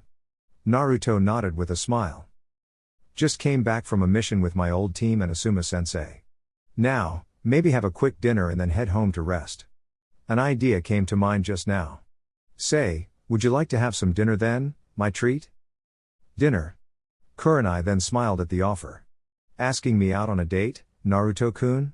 She giggled as soon as the usual response to her tease came, with him blushing and trying to amend himself, though after Naruto's experience with the princess, he was really having even more trouble formulating words at this point. Oblivious at this point, Kurenai merely waved him off. Relax, Naruto-kun, I was just kidding, you're indeed quite fun to tease. To that, he truly deflated. What about him that everyone enjoyed teasing him so much? So, where do you want to go? Ah, I am really craving for some ramen, right now. Kurenai, though, frowned at the idea. No, I happen to know you eat quite a lot at Ichiraku's. Naruto blushed but really couldn't say anything in his defense, as Kurenai pondered out loud with a finger in her chin and a carefree smile. So, how about I suggest a different place? Sure, what do you have in mind? At this point, many of those he hung out with were fed up with ramen, much to his disdain.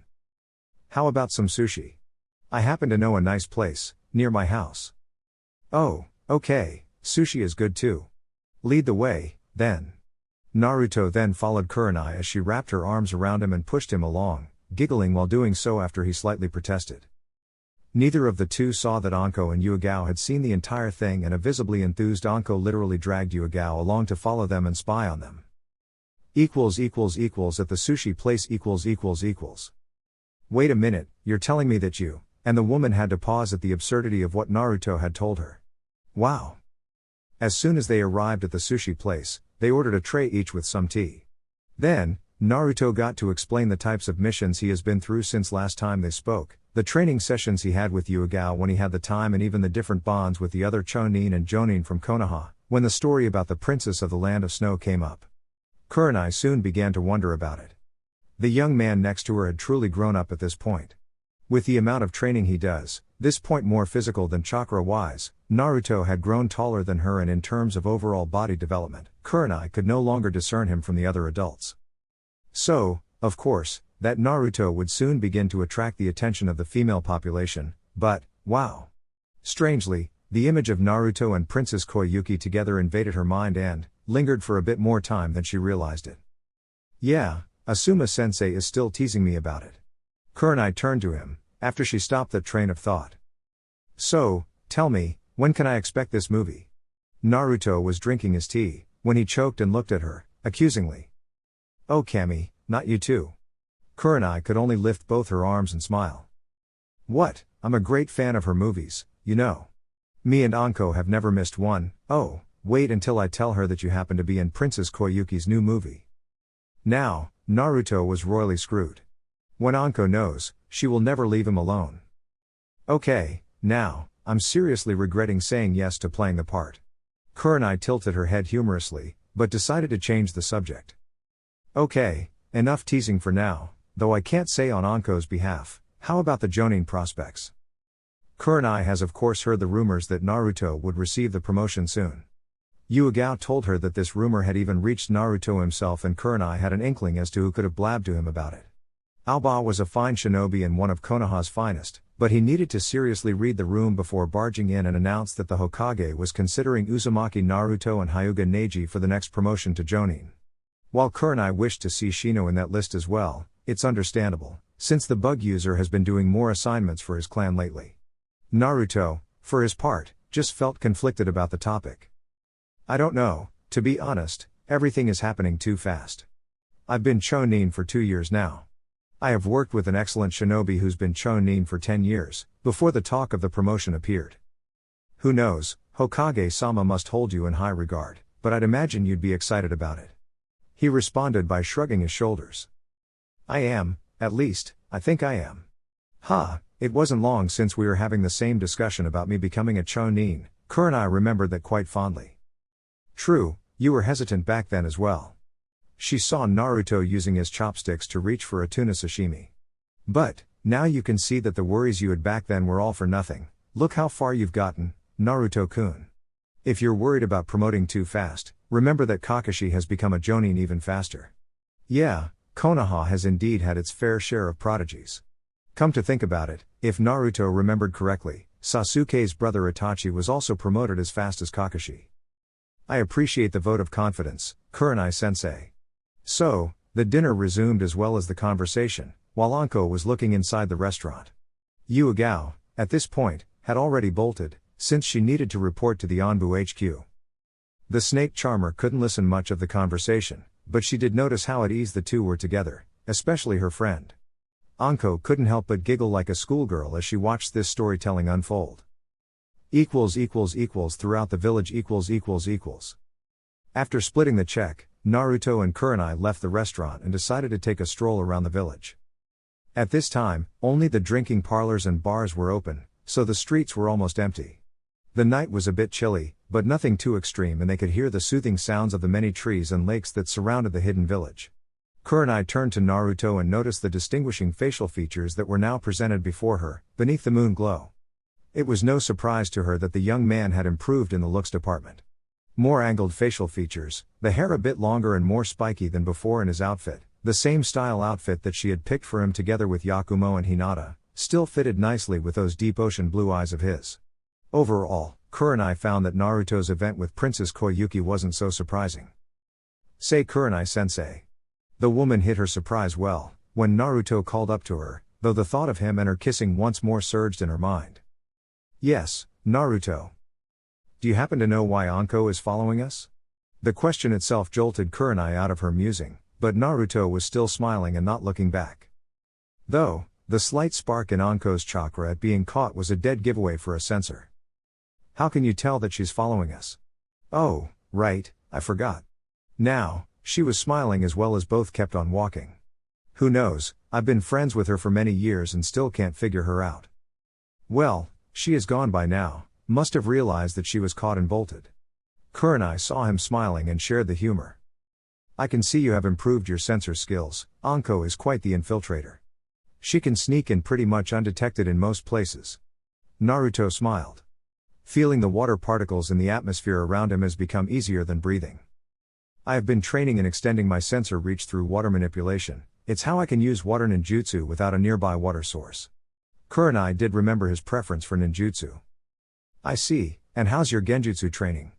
I hope you're not slacking on that front. Naruto smiled, as this time Kurenai chided him. Kenjutsu training with Yuigao and all that talk about your ninjutsu, I'm starting to wonder if you're no longer interested in illusions? Don't worry, I have been practicing that as well. It helps my chakra control after the fox tampered with my chakra. Clearly that wasn't enough to placate the ever-sensei's pride and joy, so Kurenai responded by crossing her arms and turning her face with a slight pout and closed eyes. I could give you a demonstration of my efforts, perhaps that can ease your concerns, sensei. Soon, they were walking close to the village's famous onsen and both happened to look up to see a figure standing crouched on a rooftop and holding a monocular. At this point, it became publicly known by the women in Konoha that Jiraiya would on occasion spy on women, whenever he's in the village. Of course, it was Tsunade herself who told everyone, after she was peeped by her teammate, recently. Kurenai, then, had an idea as she turned to Naruto. Well, you can show me by capturing him in a genjutsu, then. If you can trap a Sannin in an illusion, then I will be satisfied. Naruto saw the perverted Sannin's image more clearly now as they approached. Hell, they could practically hear the giggling echoing up in the clearing at this point, and Naruto couldn't help but sigh at the man's behavior. Leave it to me, then. Kurenai observed with her arms crossed as Naruto went through hand seals, before his image shifted until he was no longer in sight. Kurenai only hemmed at the initial display, considering that he's a Chonin now. But she wanted to see more than that. She noticed that his chakra output was well controlled, since she couldn't sense him nearby, and the image displacement was well coordinated. After all, what Naruto just did right now was catch her in a genjutsu, making her believe that he wasn't there. There was no sound making as Naruto was reaching towards the roof, until he stood a few distance behind the unsuspicious Sannin. Oh, so many beautiful women, tonight's my lucky night, the material is just flowing for my next book. Naruto had to hold the urge to sigh or else he would be discovered. However, he really wanted to just kick the guy and send him down to the onsen for the victims to take care of him properly. Just then, an idea popped in his mind about a suitable little prank. Going through hand seals, Naruto finished with the ram seal, starting with a low-level technique. In a fight, Jiraiya would brush it off as non-existent, but in a perverted moment like this. Megan Narakumi no Jutsu, demonic illusion, hell viewing technique. Hiya, keep on bathing and helping your friend there, yes. Jiraiya kept on giggling and using his lecherous voice. Jiraiya. The pervert's eyes bolted out of his sockets when he heard the all-too-familiar shrilling voice of Tsunade getting mad at him. Turning, he was assaulted by the horrifying sight of the woman herself marching straight at him, with her arms threatening to sock him straight at the jawline and sending him flying. Tsunade, no, wait, I can explain. Memories of the time that her teammate sent him straight to the hospital after almost killing him with her bare fists, after catching him in the act a long time ago. He loved her like crazy, but that was not a moment he wanted to relive anytime soon, maybe after he is dead. It made him scared out of his mind, and Jiraiya chose the best alternative right now, to scream, run and live to see another day. The image of a rather angry Tsunade shifted, revealing it to be a smiling Naruto instead. Kurenai, then, appeared behind, having observed the Sannin bolting, scared out of his life. Did I hear him correctly when he mentioned Tsunade's name, while scared out of his mind? Well, I guess she is the source of his worst nightmare. Kurenai looked at Naruto in surprise for a while, before sharing in his humor. Maybe I can spread the word to the women in this village that our hero Tsunade Senju of the Sannin was responsible for keeping Jiraiya away from them. Naruto nodded, while laughing. Oh, I bet she wouldn't mind. With Team 7 ===. The next day, another team walked inside the gates of Konoha, composed of Hatake Kakashi, Haruno Sakura, Inuzuka Kiba, and Uchiha Sasuke. Like Naruto's team, Team 7 were all promoted to Chunin at the same exam. The team had just returned from a B-ranked assignment near Wave Country. With the country now an ally of Konoha, Tazuna the leader, had once more called Konoha for assistance after it was reported that a group of missing nin from Kirigakure were attempting to seize control over the country. Kakashi in the end just allowed his team to run loose with the missing nin, as Sasuke, Kiba and Sakura were more than capable of dealing with them. However, one thing the Scarecrow Jonin noticed with dread was that while Sakura and Kiba dealt with their respective opponent with utmost efficiency, Sasuke's was far more messy than Kakashi wanted. The now grown-up Sasuke Uchiha was wearing a similar style to the Chunin standard clothing, with white pants and dark vest, with the Uchiha clan police force's old signature. He had a ninjato strapped on his back as Kakashi realized that Sasuke had become quite skilled in the art of kenjutsu as of late.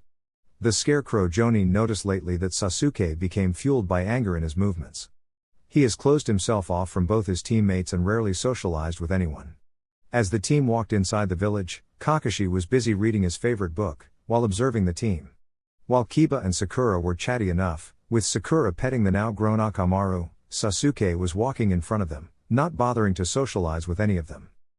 Kakashi found he couldn't complain much, considering the team's at least reasonable teamwork while on missions, but he worried that Sasuke needed more than mere teammates in the long term.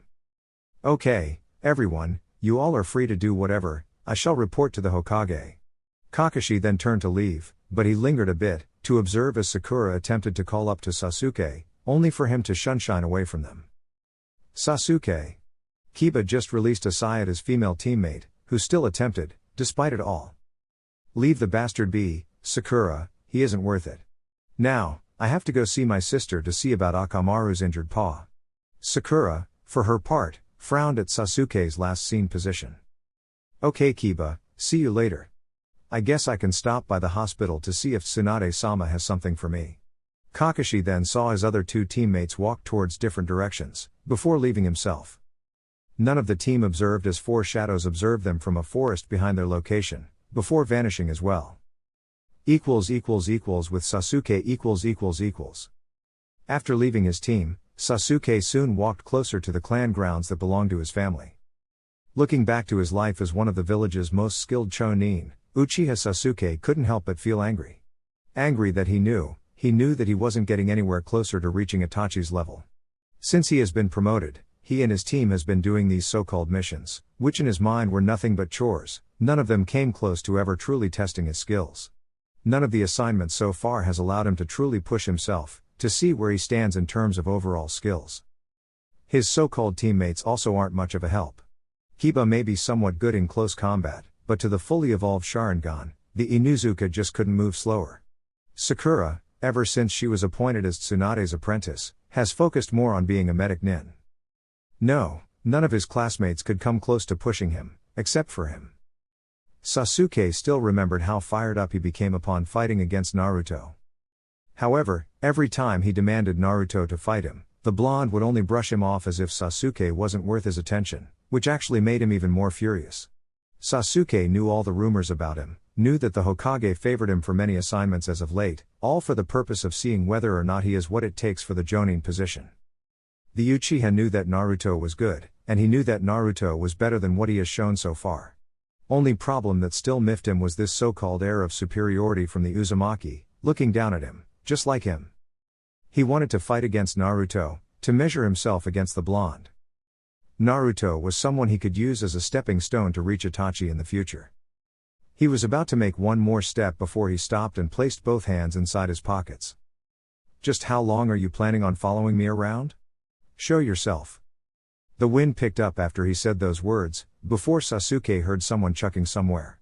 4 shadows then surged out of nowhere, surrounding the Uchiha. He looked around, noticing that there were 4 opponents total, all of them having the sound headband. At this point, the curse seal flared up in his neck, making his hand reach for it, with a painful snarl. Who the hell are you all? All of them were wearing similar outfits, but one quick use of the Sharingan and he was able to pinpoint just about everything from these 4, in terms of overall chakra capacity and skills. With the exception of the red-haired girl, all 3 males surged forward with plain taijutsu, but he was quick in facing them all, starting with the man with gray hair, followed by the one with multiple arms and lastly the fatso who tried using brute strength against him. All of them were quickly gathered in one place and Sasuke pushed forwards, with the intent of finishing these goons. He was surprised when he heard a flute playing and his footing became disoriented for a second. The one with multiple arms then shot what appeared to be a web at him, trapping his arms and dragging him towards the fat guy who was preparing a strong punch. Sasuke, though, quickly maneuvered himself in midair and with a quick use of his sword, slashed the web and dodged the punch from the fat guy. He was about to kick in retaliation when a hand grabbed his feet and started spinning him, until Sasuke was thrown towards the wall. Once more using his agility, Sasuke flipped and landed his feet on the wall, before using chakra to propel him towards the enemies once more. The tune reached his ears once more, but he had a few shuriken in hand to throw at the redhead that stood at a distance, forcing her to stop playing. That is becoming quite annoying. So, please tell me who you are, before I start getting serious here. The one with the gray hair laughed at the so-called bravado coming from the Uchiha. Orochimaru-sama did say you were not bad, but I had to see with my own eyes. The name made Sasuke instantly narrow his eyes. You may be good and all, but you could be better, Uchiha Sasuke. Your potential is wasted in this village. Tough words coming from someone who's yet to lay a finger on me. Well, we shall see about that. Sasuke then saw as black markings started spreading over the enemy's body, before he vanished in speed and appeared right in front of the Uchiha. Still, the Sharingan was active and allowed Sasuke to block. Even so, he was somersaulted straight towards a tree and his back smashed into it, drawing some blood. Somehow, his speed and power increased out of nowhere. This power is the strength of the curse seal that Orochimaru has bestowed upon us. And you have it as well, Uchiha Sasuke. This village may have placed a seal on it to prevent you from using it, but we can break it easily. Imagine this strength at your disposal, Uchiha. Sasuke snarled at seeing the other 3 now showing the same cursed seal, but with different shapes. I happen to know your true objective and you know you won't get it, staying pampered in this village. You know nothing about me. This time, his cursed seal flared and the one with gray hair only smirked. I'll beg to differ. Everyone knows about your desire to kill your brother, Itachi. You shut up this instant. Don't ever mention his name in my presence. The nerve of these losers to mention his name. Face it, Sasuke, with the level you are at, you will never come close to beating Itachi. But with Orochimaru's guidance, you shall have the means to do so. The cursed seal then retracted from everyone as Sasuke stood at attention, waiting for a surprise attack, which never came. We are not here to force you, this is something you have to decide for yourself. Cut ties with this stupid village and come meet us outside the village, before the sun comes up. Sasuke was still looking skeptical about it all, though. What I have shown you is a mere glimpse of the power you can possess, Uchiha Sasuke. So, choose wisely. Those were his last words, before all 4 vanished in a dance of leaves amid the full moon. The Uchiha just observed them leave, before looking at his palm in deep contemplation. These 4 may be all losers in his mind, but they all presented a scenario in which Sasuke could benefit in the future, face his older brother and finally bring his family to justice. Getting training from a Sannin as Orochimaru would definitely make him stronger. Just seeing how much Sakura has improved was evidence of that. On the other hand, Sasuke didn't trust the snake Sannin. Giving that power of course came with a cost. The memory of Orochimaru toying with him at the Chunin exams and then placing the curse seal on him played on and on in his mind. Soon, you shall seek me out, it's in your blood. With one last snarl, Sasuke went back to his house, in deep thought. All the while, one Hatake Kakashi just stood behind one of the trees with his arms crossed, observing it all, before deciding that he needed to talk about this to the Hokage, at once. With Naruto . Later on, Uzumaki Naruto was seen going through a few sword katas, as instructed by Yugao. It was a beautiful night overall and Naruto has chosen a secluded training ground for his late workout. The movement wasn't so strenuous as he still needed to rest somewhat, after his mission to the land of snow. Fighting those armors was quite the pain in the ass. Naruto's own techniques would be used against him, which forced him to sometimes overload his techniques, until the armors cracked under pressure. The bastard Dodo's armor was even more advanced, forcing everyone's chakra to the brink, until his armor broke and then, only then, were they able to defeat him.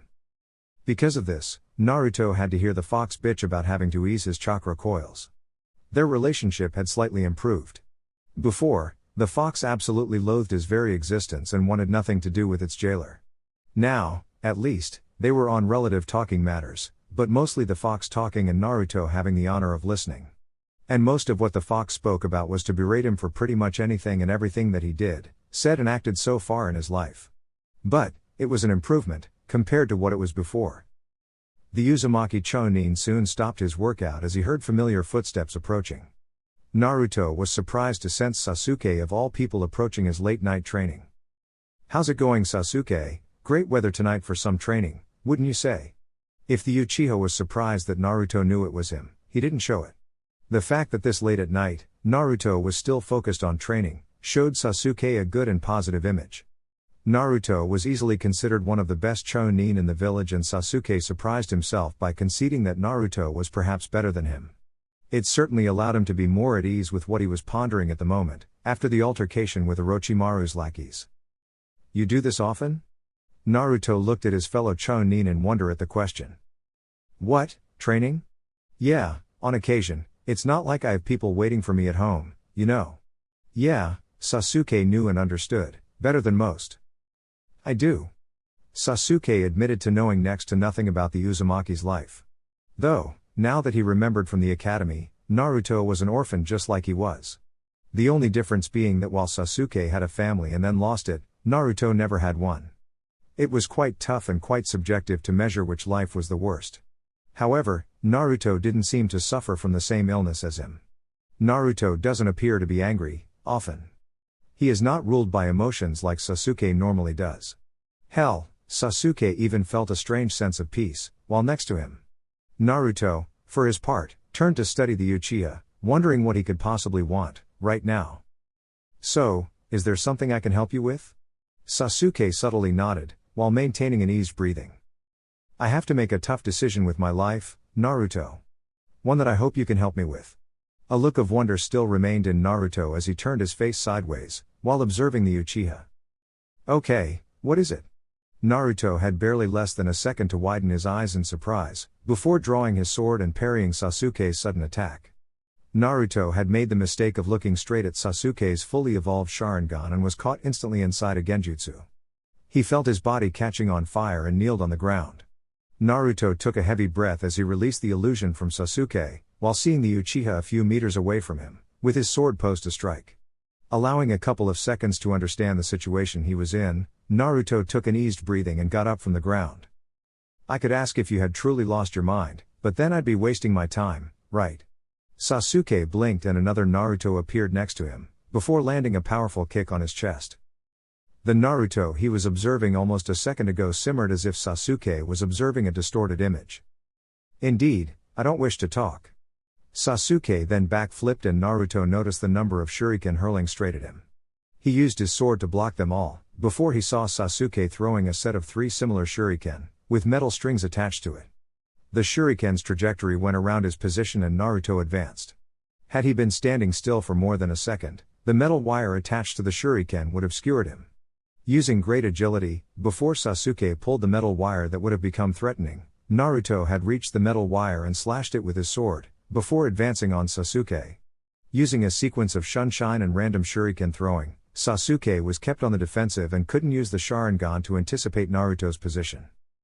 He couldn't tell if his Chunin opponent would close the distance or use long-range techniques. His fully evolved Sharingan caught on to Naruto doing hand seals, fast. Fuuten, Daitapa, wind release, great breakthrough. The gigantic gust of wind lifted a couple of trees next to him and Sasuke had to evade the technique, or else he would be catapulted. The technique wasn't new as Orochimaru had used a similar tactic. Naruto had then watched as Sasuke's body lifted from the ground and couldn't handle his technique. He stood at attention as he landed close to Sasuke's original location. Sensing the Uchiha's position, Naruto soon dodged Sasuke's sword that would have decapitated him and created some distance. Sasuke took the opportunity and went through hand seals. Kaden, Hausenka no Jutsu, fire release, Phoenix Sage fire technique. Naruto had to evade the small but no less dangerous fireballs that came at him in random directions. Sasuke took the opportunity and attempted to catch Naruto once more in a genjutsu, but it wasn't enough to hold for long.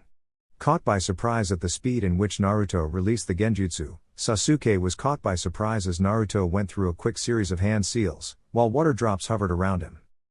Suiten, Suiden no Jutsu, water release, water bullet technique. The water projectile technique hit Sasuke straight in the chest, forcing first blood coming from his mouth at the impact.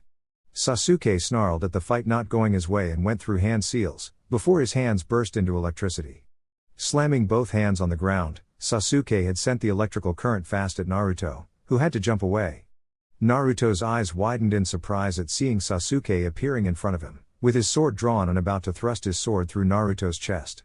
The Uchiha was sure of his victory when he thrust the sword through Naruto's stomach, but he frowned once instead of blood. His sword was met with water as the Mizu Bunshine dissolved. Landing on the ground and looking around, Sasuke wondered where the attack would come, when he heard it. Suiten, Han-Ryu, water release, tearing torrent technique. Sasuke had less than a second before his body was dragged by a powerful water current. The Uchiha looked quite surprised at the sudden appearance of this amount of water, enough to drag him below water, for cry's sake. Naruto merely observed the Uchiha getting dragged by the current, as he tisked in dismay. Looking to his left, he saw Sasuke lifted from below ground, using a basic earth manipulation escape. The Uchiha appeared winded, but Naruto saw that he had that look on his face. The Uchiha was enjoying himself. "I take it that Sakura had taught you that, huh?" Sasuke smirked, taking his time to recover some of his breath, while wondering just how much stamina his foe has to throw around as much ninjutsu as him and not look winded. "Yes, Naruto, this is what I wanted, this is what I always wanted from you." The Uchiha was cackling like mad at this point, while Naruto just observed with a lifted eyebrow. "Just fighting you makes me feel so alive. You push me like no other before. I want more, Naruto. Fight me." Sasuke vanished and Naruto blocked the opponent's sword with his own, now observing the mad look on Sasuke's face. The two danced in a kenjutsu fight, while Naruto focused on his sensing capabilities, so as not to lock eyes with the Sharingan. If he did so, Sasuke would catch him in a genjutsu and it would be the end of it. Something about this fight had convinced the Chunin that Sasuke would definitely go for the kill, if he had the opportunity. And he couldn't use Hayate's techniques, since Sasuke could copy it with his Sharingan. Uegao-sensei would be quite pissed if she knew about it. Soon, the speed and strength of Sasuke's technique intensified and Naruto remembered their previous fight in the preliminaries of the Chunin exams. The black markings had already spread throughout his body, forcing Naruto to call at least half of the fox's one tail worth of chakra to compensate. Naruto needed to finish this fight fast and block Sasuke's sword, before pushing him with nothing but force, surprising Sasuke, despite him using the cursed seal. Naruto, then, went through hand seals and his hand glowed in white.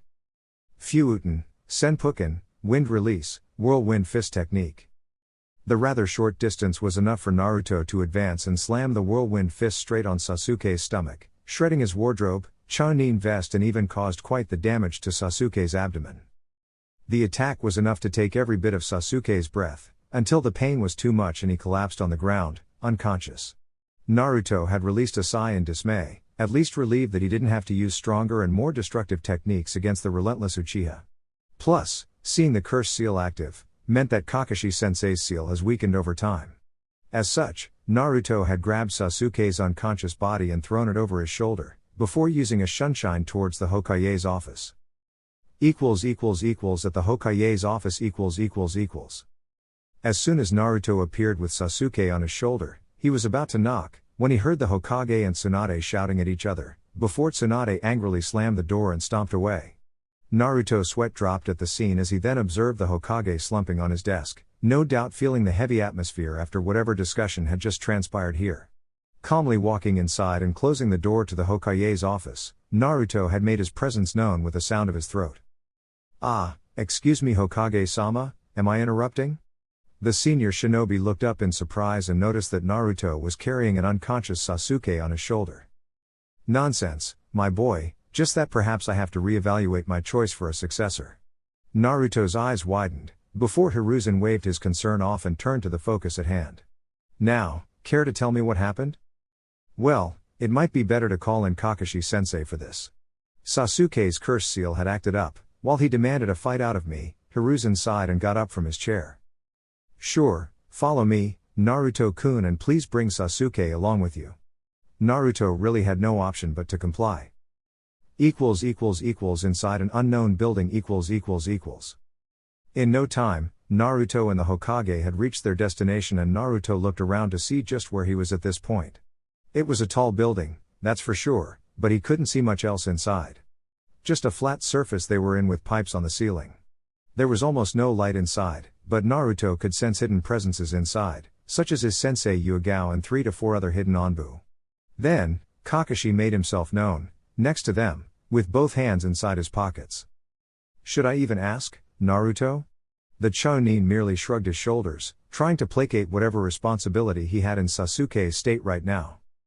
"Saying he started it would be quite juvenile, wouldn't it?" Hiruzen chuckled, before turning to the scarecrow Jonin. Perhaps, after meeting with his guests, Sasuke had decided to pay a visit to Naruto. Kakashi hummed in acknowledgement as Hiruzen continued. "Problem is that in the midst of their fight, Sasuke ended up using Orochimaru's cursed seal." "I see," Kakashi said with a sigh in dismay. But then again, Kakashi admitted to underestimating the effect of his prodigy's emotions. "Then, I shall reapply the Fujihoin, evil sealing method." Hiruzen nodded as Naruto placed the unconscious Sasuke on the ground, before he saw Kakashi take charge and draw the many lines of seals for the sealing technique. He studied the lineup of seals formed by the scarecrow Jonin, looking around for items to help the Jonin sensei. Taking some steps forward, Naruto observed the lineup of Kakashi's sealing drawing, earning curious looks from both Hiruzen and Kakashi. "Perhaps, I could add another layer of protection, Kakashi-sensei?" Kakashi's eyes widened and Hiruzen smirked, remembering just who first taught Naruto. "Your technique represses the evil aspect of the cursed seal, but fighting Sasuke, I learned that perhaps there is a trigger to the cursed seal's activation." Sasuke's own negative emotions flared the cursed seal into existence. "Allow me." Then, Kakashi and Hiruzen observed as Naruto's finger glowed black as he then drew another sealing sequence that went around Kakashi's design. The scarecrow Jonin was caught speechless, observing Naruto growing before his very eyes. Hell, his eyes only saw another blonde doing the same thing, a long time ago. It took a total of 5 minutes for both sealing designs to finish, before Kakashi and Naruto turned to Hiruzen for approval. The Hokage nodded and Kakashi started going through hand seals, before placing both hands on Sasuke's cursed seal. Fujihoin, evil sealing method. Kakashi's sealing drawings then moved from the ground, towards Sasuke's body, crawling on his skin, until it formed a formative drawing around the cursed seal. The scarecrow Jonin then observed as Naruto went through a long series of hand seals, before doing the same thing over Kakashi's own design. Fuja Akui Hoin, malice sealing method. As soon as Naruto's technique finished, a second sealing ring formed around the cursed seal. Naruto wiped the sweat from his forehead at the level of focus he needed to uphold for this technique. Focusing on much of Tobirama sensei's scroll on Fuin Jutsu these last months, Naruto had rarely been able to practice this much. And keeping the technique active like this took a lot of his chakra coils, so of course the damn fox now screamed inside his mind, bitching about having to ease his chakra coils. At this point, the Sannin Jiraiya appeared with a knowing smirk on his face. Oh, that was quite impressive, Gaki. Since when were you able to do that? Naruto had sensed the pervert's presence a couple of minutes ago and smiled. After seeing Yasuil Itachi's black flames in our mission to find Tsunade, I had decided on another side project of learning Fuuinjutsu. Jiraiya crossed his arms, looking quite impressed, both at the kid's skills in Fuuinjutsu and the kid's ability to come up with a cover story for Kakashi's sake. I see, well, color me impressed. Though, your previous attempt at capturing me in a genjutsu failed quite terribly. Jiraiya laughed quite loudly. Naruto, for his part, really believed he had succeeded yesterday. Please, kid, you're at least decades too early in managing to capture a Sannin in a genjutsu. I just decided to go along, seeing as you were showing off for Kurenai, props for that, by the way. At this, Naruto blushed at what the pervert was implying. The white-haired Sannin was even ruffling Naruto's hair playfully, while teasing him about finally having female interests. Hiruzen, then, turned to Kakashi, who merely nodded and understood his follow-up mission to capture Orochimaru's goons, together with Hiruzen's best Anbu team. Chapter 25, Sea Monster. One Uzumaki Naruto was seen lying on the cold humid grass with his hands behind his neck, while observing the dark skies above. He didn't know how he had gotten there, only that he was there and that was all that mattered. The weather was nice, if a bit chilly, as he could feel the calm breeze bathing his skin and swinging his golden locks. Everywhere he looked, he could see glowworms, lighting up the environment. He could feel this profound sense of peace as if nothing could harm him. There was nothing to be concerned about, only to simply be one with nature. Therefore, taking in slow breaths and releasing it gently, Naruto truly wondered if this was heaven on earth. It's truly quite beautiful, isn't it, Naruto-kun?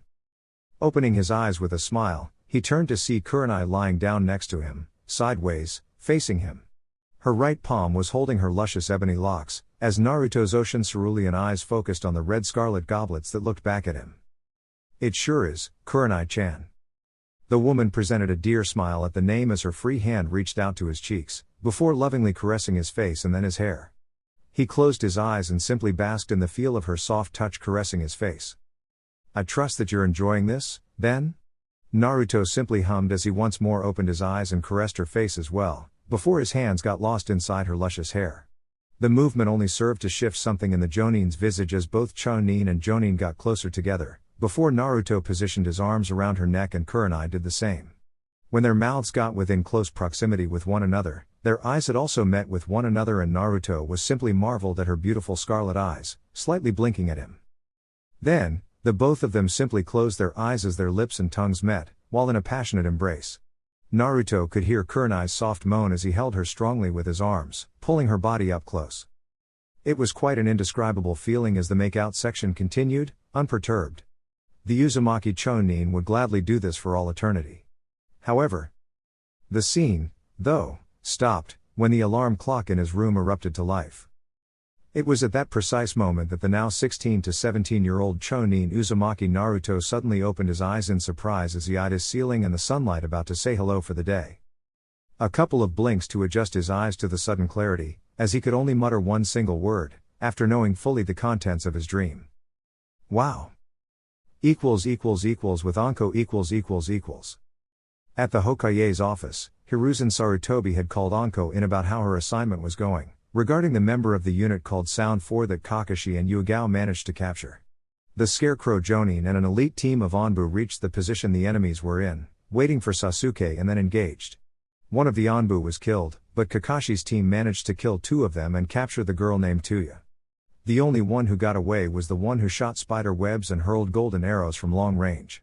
Plus, this guy had a last-minute backup that appeared and kept Kakashi busy, a member of the Kaguya clan, surprising as it was for the Scarecrow Jonin to face such a foe, perhaps the first time, ever.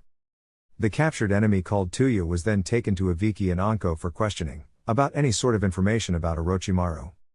So, Anko, tell me? Has she given any information so far? The snake Jonin though, negated and Hiruzen could see the disappointed look on her face. None so far, Hokage-sama. It appears that she has a high tolerance for pain, hey, though it's quite funny to see her cursing dictionary. I have learned quite a few words, myself. Being Orochimaru's lackey, any poison Anko could concoct would be useless, so that left the good old-fashioned method of torture until she cracked and started to sing like a canary. However, That didn't happen. Despite the exhilarating sensation of her screams, Anko couldn't get anything out of the fiery redhead. Well, leave her to Aviki's methods, then. I'm sure he will make her talk in due time. Anko tisked at that, losing one more to the sadist Aviki. It hurt her even more, considering that this was Orochimaru of all people. In the meantime, I have a mission for you, Anko. She blinked in surprise at that, in due wonder about being pulled out of an interrogation assignment, just to be placed in a mission outside the village. Highly unorthodox, which only allowed her suspicious sense to tingle in response. A mission, sir, right now? Hiruzen sternly nodded, already picturing the Tokubutsu Jonin's future reaction. Though, considering. It has been reported to us about a demon of the ocean causing disturbance. Anko responded to that just like he thought she would, with a big question mark above her head and an indignant snort at the reference. Indeed, literally a demon in the ocean, or at least so they say, it seems to be the cause of disturbances happening in the distant islands of sea country. The Hokage kept on speaking, but at the mere mention of the country, Anko's mind became adrift. It was like she wasn't in the room with the Hokage anymore and back to the past in her teen body, having to fight tooth and nails to overcome the dreadful pain of being perhaps the bastard Orochimaru's guinea pig in his first attempt to use the cursed seal that now rests just beneath her neck on her back. Anko, are you even listening? The Jonin gasped at the village leader's calm but firm voice added by his observant eyes, painfully familiar with what she is thinking about right now. Yes sir, sorry about that, Hiruzen sighed in concern about the whole thing. Going down memory lane, Hiruzen felt nothing but guilt over all of Orochimaru's treacherous actions. What he did to sweet little Anko was perhaps the most offensive of his actions. The girl now turned woman before him was a prodigy in every sense of the word back then, hence why the still Sanin Orochimaru had chosen her as his apprentice.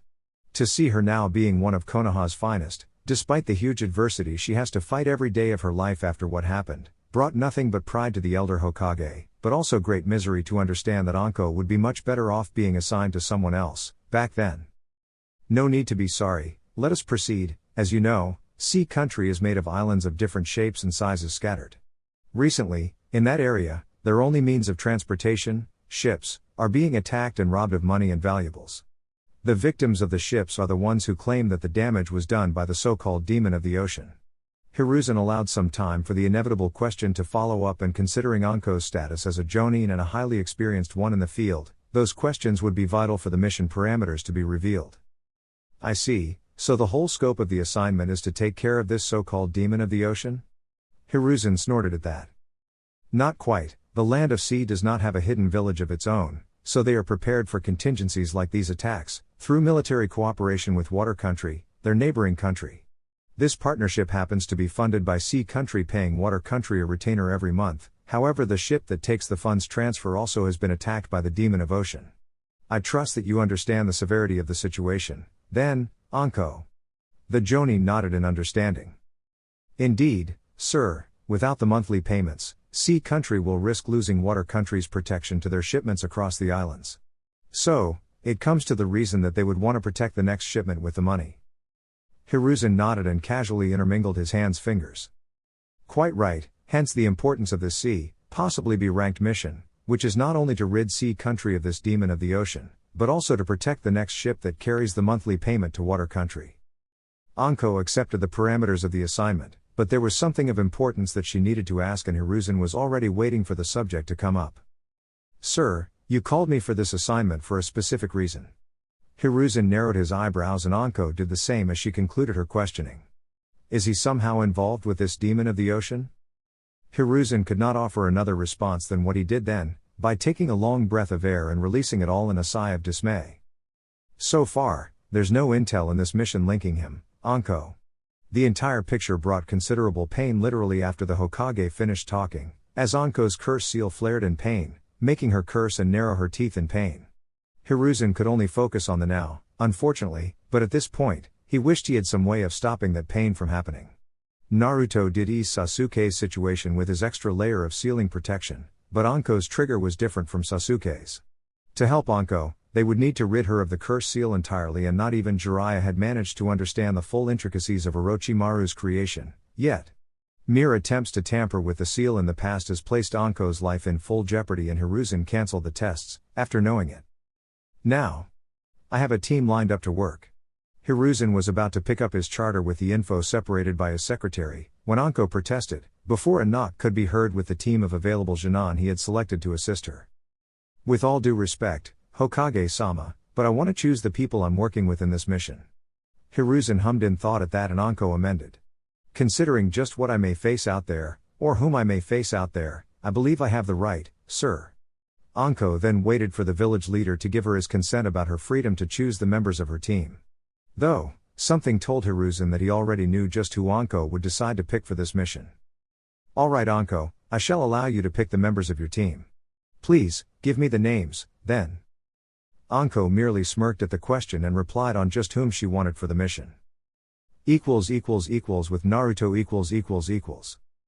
A few minutes later, Mitarashi Anko left the Hokage's office and immediately knocked on Naruto's door, practically dragging his ass away for him to buy her breakfast. So, here both were now, as Naruto had to release a long sigh in dismay at seeing the woman emptying her set of dengo and even his own.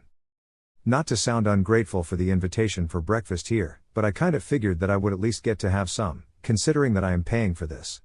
Anko was ignoring the sass, while her mouth was full with the sweet food delight. Ah, nothing better than sweet dengo first thing in the morning. Anko then pointed all three of the straws through Naruto, who was resting his head with his hand, already used to this sort of thing. I would have agreed with you, if I at least was able to eat one. You do understand that I was just dragged to a mission, by you for that matter. The trench coat wearing Jonin just smirked and calmly drank her tea. As if you needed the energy, my little fox. Naruto's eyebrow ticked at the mention and Naruto had to hear the growl from within his stomach at the mention. That's not the point and you know it. Anko merely shrugged it off and Naruto decided to change the subject. Okay, can I at least ask why you decided to bring me along and why only me and not a full-fledged team? Anko stayed quiet and was suddenly serious at the mention of the assignment, but Naruto wasn't done. It's quite rare for the Hokage not to assign a full squad, considering the mission happens to take place in another country. Naruto turned to focus on what was perceived both in front of him and through his sensor capabilities. The sight of a serious Anko was nothing new, they had missions together before and she knew how to be a professional when the situation demanded. The problem was that he could see the occasional tension in her shoulders and even some ill attempts at controlling her anger. Plus, her chakra seems to be in complete disarray and much of it focused on a single point, near the back of her neck, which was quite familiar. When it seemed that Naruto needed to talk once more, Anko had decided to explain, this time with the same eased expression as before, as if nothing happened. What, I thought you'd be happy to be on a mission with me and no one else. Naruto then saw the face that foretold him when she was about to easily turn the tables on him. Oh, now I understand. Anko was caught sneering and Naruto looked at her in doubt. What are you talking about? Well, I do wonder if perhaps there was another Jonin you wished to be leading this mission? Perhaps, a drop-dead gorgeous brunette with red penetrating eyes and ruby lips, So, you two could be alone, together. Naruto seemed assaulted by the mention and he couldn't help but blush momentarily, precisely because it so happened that he now remembered the nice dream about him and Kurenai sharing a kiss.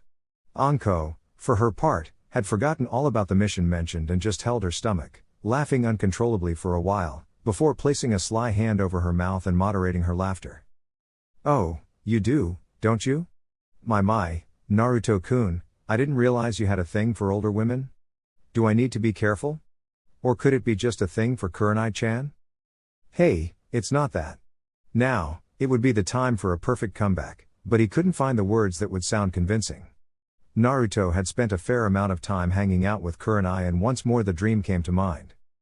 Anko, for her part, only chuckled at her little blonde friend for messing up with the words right now. Truth be told, Anko had noticed an interesting conversation she had with Kurenai when she mentioned the movie that Naruto made with Princess Koyuki and how interesting it was to see the raven-haired Jonin's expression at the mention of her prodigy student participating in a makeout scene with the princess. Anko was practically salivating as the novel was coming to a juicy part and she couldn't help but smile in mischief at the prospect of perhaps giving them both a push so to speak. You know, if you ask nicely, I could teach you a few things, perhaps even give a crash course on a few interesting subjects. Naruto slightly shuddered at the suggestion and even the followed flicker of tongue like a snake preparing for the trap. Ah, no, thanks. There is no need for that. Jiraiya giving some of his books to read was bad enough as it was. Though, Anko wasn't deterred and kept on going. My oh my, how devious of you Naruto-kun, Perhaps kissing wasn't the only thing that happened with the princess, perhaps, she had later extended the invitation to her room and, Anko finished with a suggestive wink. Naruto responded by releasing a sigh in dismay. You're never going to stop, are you? Anko could only smirk, knowing the sign of him admitting defeat. Of course, not. What gave you that idea? The Tokubutsu Jonin only smiled with her eyes closed, as she finished commenting. You two are providing me the most fun I had in years, even more so than my two favorite activities, sex and torture, not necessarily in that order. That alone made Naruto shiver slightly. He has known her for quite some time now and still gets the chills. At this point, everyone he knew had already warned him about Anko's mannerisms. No mental breaks, whatsoever, Uegao-sensei said one time. Okay, funny, can we get started on the mission now? Ha, spoilsport, fine, go pay the bill and we shall go. I'll explain the mission parameters as we travel. With a grunt, Naruto got up from the table and Anko merely observed him complain, while getting inside the restaurant. Towards sea country . In no time, Anko and Naruto stood over a cliff observing the islands that form sea country. During the trek there, Anko revealed to Naruto just about everything the Hokage told her. Seemed quite straightforward if not for the fact that Anko would space out sometime during the explanation, causing quite the disturbance in her chakra flow. Being somewhat friends with her for a few years and hearing bits and pieces from Uegao, Kurenai and other of his peers, Naruto understood some of her story, which was in a way similar to Sasuke's. The Sannin Orochimaru had also placed a curse seal on her, though unlike Sasuke, Naruto could never feel her chakra in disarray. The curse seal, as far as his knowledge extended, tampered with the person's chakra, altering its nature. Without something to restrict its actions, the bare attempt to mold chakra brings immeasurable pain. First time here, Naruto? The Chunin nodded, looking around. Yeah, I went towards water and wave country on some assignments, but never here. I take it that in front of us is the mother island, right? As soon as the words left his mouth, Anko's eyes lost their color as she looked at the aforementioned island and trembled, going down the images of her fragmented memory lane. Something happened here, something painful, though she couldn't for the life of her remember. Fragmented images of her younger self running for dear life and snakes going after her, and then images of jars stored inside some laboratory, but nothing concrete, aside from the immeasurable pain. Naruto immediately noticed as the curse seal flared to existence and he got ready to intervene, if necessary. Perhaps, call off the mission or send a message to the Hokage. Is something wrong, Anko? The foreign voice alerted the Jonin and she turned to her coworker. Your chakra is flaring uncontrollably, is the seal acting up? Despite her knowing about Naruto using some advanced Fuin jutsu to help Kakashi subdue Uchiha Sasuke's curse seal, hearing him openly talking about it forced her on the defensive. Don't bother about it. It's fine. Now, please go ahead and take care of the arrangements for the boat transportation. Why, what are you going to do in the meantime? Now that her chakra returned to normal levels, Anko returned to her usual self and smiled at him. What, I don't think you need me to hold your hand throughout the entire mission, now do I? Naruto grunted at that and Anko continued. Go on already, I shall take care of something important and I will meet you there, afterward. Naruto merely observed as she immediately vanished. Figuring that he couldn't do anything against it for the moment, Naruto himself vanished towards the harbor, in order to secure their method of transportation and then wait for his partner in crime to judge him worthy of her almighty presence. Back to Anko, she landed close to their previous location and ran towards another ledge. In between steps, her arm ached as the curse seal flared up once more. When she looked down, this time, she could see a long wooden dock as the image of herself as a Jonin standing next to her Jonin sensei Orochimaru, showing off her knowledge of the islands that form sea country. She tisked at the memory of happiness when he praised her knowledge of the islands' names. She wanted to be just like him. Strong, intelligent, recognized by everyone. TSK, how naive I was, back then. GRRR. The pain flared again and it only made her snarl in even more anger at both him and herself for her damn naivety. With Naruto . The sun was about to settle for the day and the beautiful orange hue in the sky together with the seagulls making themselves known, painted the picture of life in a town close to the harbor. Naruto took his sweet time admiring it all and comparing it to life back home. The feeling of the water in the atmosphere had awakened his chakra coils, just like it happens when he is in wave or water country. Thus, He can't help but feel the utmost relaxation and belonging when in close proximity to the water. It also brought a sense of nostalgia as he remembered the feeling he had when he paid a visit to the cave where the Nidaime used to train him in. Taking a deep breath, Naruto's nostrils were assaulted by the salty air. A smile soon formed on his lips as he looked around, in order to look for his and Anko's transportation. However, while looking around, his eyes caught sight of a man wearing a cooking uniform and a girl his age, conversing. She had shoulder-length black hair, divided evenly in both sides, black dull eyes, and was seen carrying a rather large backpack. Her body was mostly wrapped by bandages, which struck out as peculiar in his mind. Plus, Naruto could feel a rather large amount of chakra and, surprisingly enough, an affinity for water ninjutsu that rivaled his own, perhaps even stronger. Looks alone wouldn't be enough to identify this girl as a kunoichi, but his sensor capabilities helped fill the missing gap. He was close enough to hear their conversation as the man gave the girl money, while holding a tray of good quality fish. "Here you go." The girl took the money with her hands, looked at the amount given, and then looked at the man accusingly. The cook took a step back in apology. "Sorry, miss, but I can't give you anything more than this." The girl didn't say anything back, though, and simply bowed and kept on moving. The man scratched his head in apology, before Naruto decided to approach him. "Oh, hi there, I couldn't help but notice the price you paid for the high-quality fish, just now." The cook at first looked offended by the stranger simply approaching him and accusing him, before Naruto realized his mistake and amended. "I'm sorry, I didn't mean to imply anything. I was just looking for transportation to the Mother Island when I came across your conversation with that girl."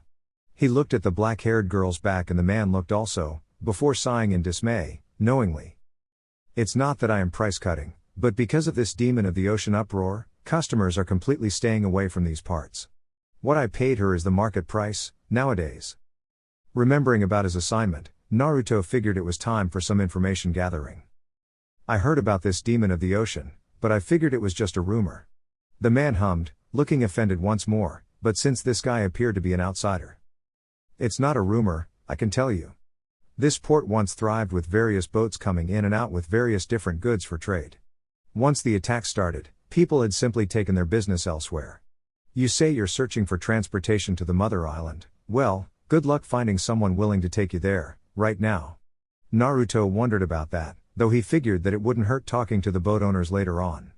Now, his curiosity returned to the girl with bandages, slowly walking away. The reason for the dying curiosity was the glares sent by those she passed by, grown-ups pointing fingers, whispering comments about her, kids who were sitting on the sideways, not so subtly, pointing at her while chatting with their friends. It seemed closer to home, then Naruto realized it. "Say, about that girl, what can you tell me about her? She supplies your stall with food? Is it her occupation?" The cook crossed his arms and nodded. "Yeah, she is a female diver from a small town on the Cape of Mother Island. She brings her business here, because the Mother Island folk just don't want her business anymore.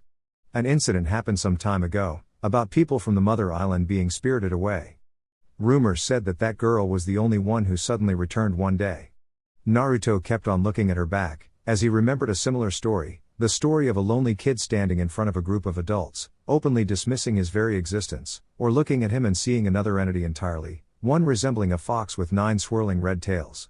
She lives alone nowadays, you see, and with her appearance, and the bandages, you hear things, I too feel a little bit creeped out. Something about the man's description irked Naruto, but he had a mission to attend to. "Oh, okay, then, thanks for the info, then. Do take care, mister." The cook was slightly taken aback by the sudden dismissal and walked back to the stall. The Chonin, in the meantime, turned to every boat owner in the port region, but everyone gave him the same negative answer. Just about everyone dismissed his pledge to take him to the Mother Island today, only tomorrow morning. One man that seemed more open to explain things, at least informed him that in early evening and nighttime is when the so-called demon of the ocean attacks. "I'm sorry about the insistence, sir, but I really need to be at the Mother Island tonight. Isn't there any other way?" The kind old man eased his shoulders and crossed his arms.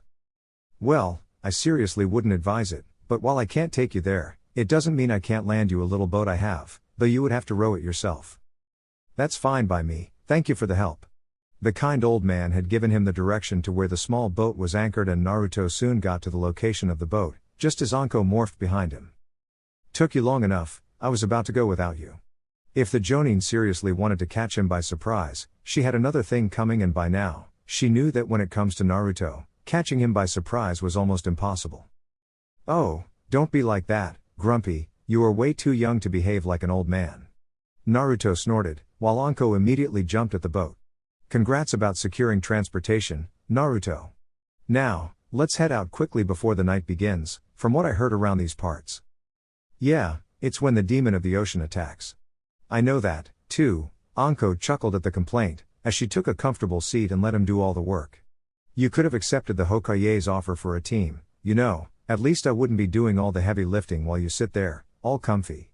At that, the woman faked being offended at the comment. "I'm quite hurt at your lack of chivalry towards a lady of my prestige, you should feel honored to be my chauffeur." As Naruto used the driving stick of the boat to push them away, he figured that this back and forth between him and the snake Jonin would always be in her favor. "Know what, forget I said anything." "What, ending so soon?" "I was just getting started here. You know, Naruto, you can't allow the woman to get over you so easily, or else Kurenai won't respect you as a lover." Anko smirked as that once more got to his skin, and Naruto was reminded once more of the dream he had of him and Kurenai. "Would you stop with that, already, geez?" Anko chuckled once more at the denial, while Naruto started rowing. Neither of the Konoha shinobi realized that they were being watched. In the middle of the way Anko was just getting comfortable gazing at the dark skies above and the quiet waves, while as per the usual, the blonde Chonin did all the work, rowing the boat. "So, I take it you're not going to share with me what you've been doing while I managed to get our transportation?" "I have already told you, information gathering, just like you, it seems." "Anything interesting to share?" Naruto considered anything related to the mission Anko was already familiar with, so he turned to explain about the girl he saw at the harbor that granted his interest. "Oh, moving on already, but then again, you youngsters have such a short attention span." Anko opened her arms and commented in derision, earning a tick of Naruto's eyebrow in response. "Not going to comment on that, no. What brought about my interest was that despite the local vendor saying that she was a local diver that sells fish for him, her body was filled with bandages and I could sense a large chakra capacity and high affinity for the water element ninjutsu, perhaps even stronger than my own." Anko knew when it was time to joke around and when the mission turned serious. And what her coworker shared, while it wasn't related to the mission, for now, it very well could be. A random person showing up out of nowhere, with sudden knowledge of chakra and worst of all, with a strong water affinity. This needed to be verified, as soon as possible. Anything else worth mentioning about this girl of yours?" Naruto nodded, remembering about the explanation the vendor gave. "Yeah, apparently, there was an incident a long time ago in this place where people started disappearing, but the vendor didn't know why, only that this girl was the only one from her island to suddenly appear. Do you happen to know about this?" Anko. Once more, the flashes started to appear in her mind, about her time here with her sensei. When they got inside some dark and ominous laboratory, Anko stood in front of a big water tank and inside was a strange creature. At the time, Anko got scared and wondered about the legality of it all, how Konoha could have sanctioned such a study, according to her sensei. When her name got called over and over again by Naruto, she had awakened. "Anko, you spaced out on me, once more. What's wrong?" The woman shook her head to rid her mind of the dark memories to focus on his question. "I didn't hear about this right now, but rather from a long time ago, Naruto." Anko was now looking deep down towards the dark ocean's reflection and Naruto merely observed. "A spiriting away that occurred 10 years ago in the land of sea, but it wasn't the work of a demon. At the time, my sensei Orochimaru kidnapped humans to use as test subjects for his research at the time." Naruto's mouth hung open at the name, but Anko just decided to go through with the explanation, since this girl that Naruto saw, it was perhaps too familiar to dismiss it. The bastard always did his research on Kinjutsu, though it took the Sandaime Hokage a few years to catch up to it and shut him down. Orochimaru escaped Konoha soon after and proceeded with his experiments, unimpeded. "I see, so you believe that he is somehow involved in this demon of the ocean?" Anko nodded, while crossing her arms. "Your girl at the harbor sounds a bit too much to be called as a mere coincidence. My gut tells me that we shall meet her real soon as we proceed." Any word Naruto was about to say went to the back of his mind. "Anko, someone is approaching." The Jonin got up from her sitting position and looked around. A few seconds later, Naruto realized that the rowing board got stuck in something and he couldn't control the boat anymore. Up ahead, a sudden whirlpool started forming and Anko turned to Naruto to see him fighting with the rowing board. Naruto, leave the boat for now. Let's see who we're up against. Naruto and Anko then jumped on top of the water, as they observed the boat getting dragged by the whirlpool. Anko merely looked at her coworker from the corner of her eye and Naruto nodded, earning a smile from Anko, before she ran towards the position of her opponent. Soon enough, an arm stretched from beneath the water and ensnared her body. Anko only smirked, appreciating the line conduit for a personal favorite technique of hers. Katen Ryuka no Jutsu, Fire Release, Dragon Fire Technique. The arm served as a conduit for the line of fire that Anko released from her mouth, until it blasted on the water surface, forming a column of fire. She, then, landed on top of the water, while observing her opponent, only to see a body of water forming and then dissipating, indicating a water bun shine. The same arm came from her back to ensnare her once more, but before the foe was able to do so, Naruto had arrived and unleashed his sword to slash the man's arm off, forcing him to retreat his previous strategy and go below water once more. Standing back to back, Naruto and Anko stood in position, before a hand appeared to grab Naruto's foot and drag him below water. Of course, the hand was just too slow and Anko used one of her hidden snake hands to bite the man and inject a kick-ass poison on him. Anko, it appears they are all below water, allow me. The snake Jonin licked her lips in anticipation as she loved when the kid got serious. Go for it. Naruto went through a large series of hand seals and extended his chakra throughout the immensity that was the ocean beneath them.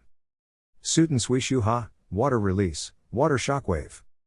Placing both hands on top of the water, a strong swirling force began around both him and Anko, but if one were to look below the surface, a fierce water hurricane began to climb down in rapid speed, dragging all three of the enemies with it, sending them all to opposite directions. Anko merely observed as the water around her rescinded its strength and looked back at her partner in crime. The kid surely evolved even more in the water ninjutsu department. There was no waste of chakra, all perfectly executed to perfection and considered it was an A-rank technique and she couldn't feel any strain in his coils, was enough for her to attest that very few in Konoha nowadays could match him in water ninjutsu. Nicely done. Now it appears our boat is in ruins, so we would need to walk the rest of the way to Mother Island. Naruto snorted at that. Oh, so the great Anko doesn't want me to carry her, I could summon a few clones you know. She enjoyed the jab and smirked back at him. Nah, I wouldn't be a good boss to you if I took advantage of you like that, best to save that for later, but thanks for the offer, though. I was being sarcastic, if you don't know. Oh I know, however, I tend to be a more literal kind of girl, so I shall cash in that offer later on. Now, let's get going to Mother Island and get some sleep. We have a meeting tomorrow morning. With a grunt at once more losing the verbal battle, Naruto and Anko had decided to run the distance needed to reach the shore of the Mother Island, before finding a nearby inn for the night. Chapter 26, The Real Monster. The very next day, Mitarashi Anko and Uzumaki Naruto met with the client, representatives from Sea Country. The conversation didn't last long and Naruto stepped out of the meeting house, while Anko ironed out the last details, concerning their next steps going forward. The party from Sea Country would deliver the money to Water Country by this same time, tomorrow morning. However, they would only leave, provided that Naruto and Anko managed to stop this so-called demon of the ocean before they leave tomorrow. Another stipulation that Anko herself decided upon was that none of the boats would leave towards the rendezvous point with Water Country, without both Naruto and Anko present on the boat. Of course, the man named Hidote from Sea Country agreed wholeheartedly to her demand, but Anko knew from experience, not to trust too much that the client will keep his word. Naruto, in the meantime, casually hung out outside, while observing the calm and smooth ocean waves and the seagulls in the blue sky above, hovering over the fishing boats, waiting for lunch. They now had less than a day to somehow find out where this demon of the ocean is and take care of it, before the deadline. However, so far, they didn't know where to start. Best they could do right now is look around and ask some questions. There you are, I was looking for you. Naruto turned to see the mission leader approach. It's time for some information gathering and a demon hunt. Naruto nodded and looked at the men from Sea Country walking away, before one of them climbed on top of a horse and galloped away. Let's get going, then, our time frame is rather short for my liking. With Isaribi . Inside a more secluded household, located far away from the main island, the girl diver known as Isaribi looked at her lunch being prepared with a dejected visage. Her life nowadays was much the same, ever since she came back from being spirited away. She would bring out the fish she caught in the morning and then try to sell it to the locals, expecting at least enough to make a half-assed meal for herself. However, it wasn't nearly enough. It never was. However, she learned to live with the notion that this was the most she would get, perhaps, for the rest of her life, her miserable life. Noticing that lunch was ready, she served herself a bowl of soup and vegetables, before taking a seat to enjoy it. A sudden rock crashing on her window alerted her to the noise, but then she came into terms with what happened. Every day was the same, as she placed her bowl on the ground and left her house, only to see the local kids screaming and throwing rocks at her and at her house. "Take that, you monster! What will it take for you to leave us alone, huh? Get out of here, already!" The rock slammed into her window and a few of the projectiles even hit herself, bringing a lot of pain. Despite it hurting immensely, what hurt her most wasn't the rocks, but the derogatory comments from the kids. She closed her eyes, hoping that they would be satisfied in time and leave. And after a few more rocks, that, much to her relief, the new batch of rocks weren't thrown too hard and barely scratched her skin. Still, the kids once more screamed obscenities to her, before leaving for the day. They will come back tomorrow, for sure. It's their favorite pastime, she reasoned. Getting up from the ground and nursing the wounds caused by the rocks, Isaribi then walked back to her trashed house to finish her lunch, when her ears caught the thundering noise of a horse galloping. Her trained eyes caught sight of the item strapped on the man's waist and realized that she had places to be right now. She vowed to at least have her lunch, before leaving towards where she was expected. With Naruto and Anko . The two shinobi from Konoha went about the port towns, banging door by door, hoping to extract some information about the so-called demon of the ocean. Most gave just what they had already known, but they had found a nice woman and her elder mother, who managed to supply some new information concerning the history of this place. A legend among fishermen on Demon Island. It was said that the demon lived on Demon Island, so fishermen should steer clear of that island at all times, despite the fact that Demon Island is known to have plenty of fish available to catch. The woman then explained that anyone who dared come close would be spirited away, so no one ever bothered coming near that place. When Naruto asked about a girl that returned from being spirited away, the woman gave him her name. However, aside from her name, nothing more was provided, so Anko and Naruto traveled once more, throughout the island's dense foliage, hoping to find some more information or at least find the demon, if they are lucky. However, the sun was about to set and so far, they couldn't find anything, nor the location of this mysterious Isaribi, who was the only one that came back from being spirited away. She could, perhaps, know a thing or two about what she saw or just how she came back, for instance. Whoever this demon of the ocean is and wherever it is, our time is running out. Jumping from tree to tree, Anko landed on a tree up front and stopped, followed by Naruto. Anko looked around, some more, before turning to him. "You said that this girl had a considerable chakra capacity, so you should be able to find her with your censoring skills." Naruto breathed a little bit and crouched down to touch the tree they were standing on, while closing his eyes. Spreading my censoring through this entire island is quite taxing, but at least if she is the only one with high-level chakra, I can pinpoint her location easily. Anko, then, witnessed as her crime partner hummed with his throat, while moving the two fingers he placed on the tree log they were on top of. A minute or so later, Naruto opened his eyes and stood up, looking forward. There is indeed someone up ahead, a few miles from our position. Though, it could be one of those jerks who attacked us yesterday. Anko smiled at that. "Let's check it out, anyway. We don't have much time." Naruto nodded, before they charged once more, before looking down to see a rather secluded-looking beach and someone walking on the sands. "At least we got lucky, there she is." Anko took a closer look and then turned to her subordinate. "Let's follow her from a distance. Cover us in a cloaking genjutsu, so we are not seen." Naruto obeyed the order and went through a few hand seals, before activating the technique. Through silent steps, the two shinobi crossed the small cave that led to the other side, before they took cover behind two human-sized stones. Isaribi soon stepped into the ocean waters and stopped once the water reached her ankles. She looked around, wondering if she had been followed. Naruto and Anko looked at one another and then at the person in question. The girl then looked towards the horizon, permitting herself some to gaze at the beautiful scenery of the sun setting on the horizon. Naruto perched at the sudden spike in chakra, as the girl's bandages all over her body ripped to shreds, making both shinobi gasp at the imagery that appeared.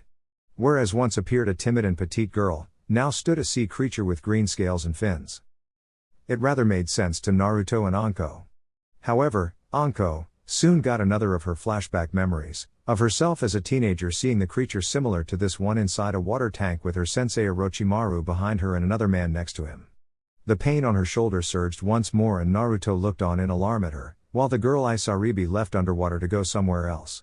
Trapped between looking at their target and at Anko, Naruto had quickly summoned a cage Bunshine to follow Isaribi, just as Anko grabbed her shoulder in pain. That girl, is she? Grr. Not again. Anko, hold on.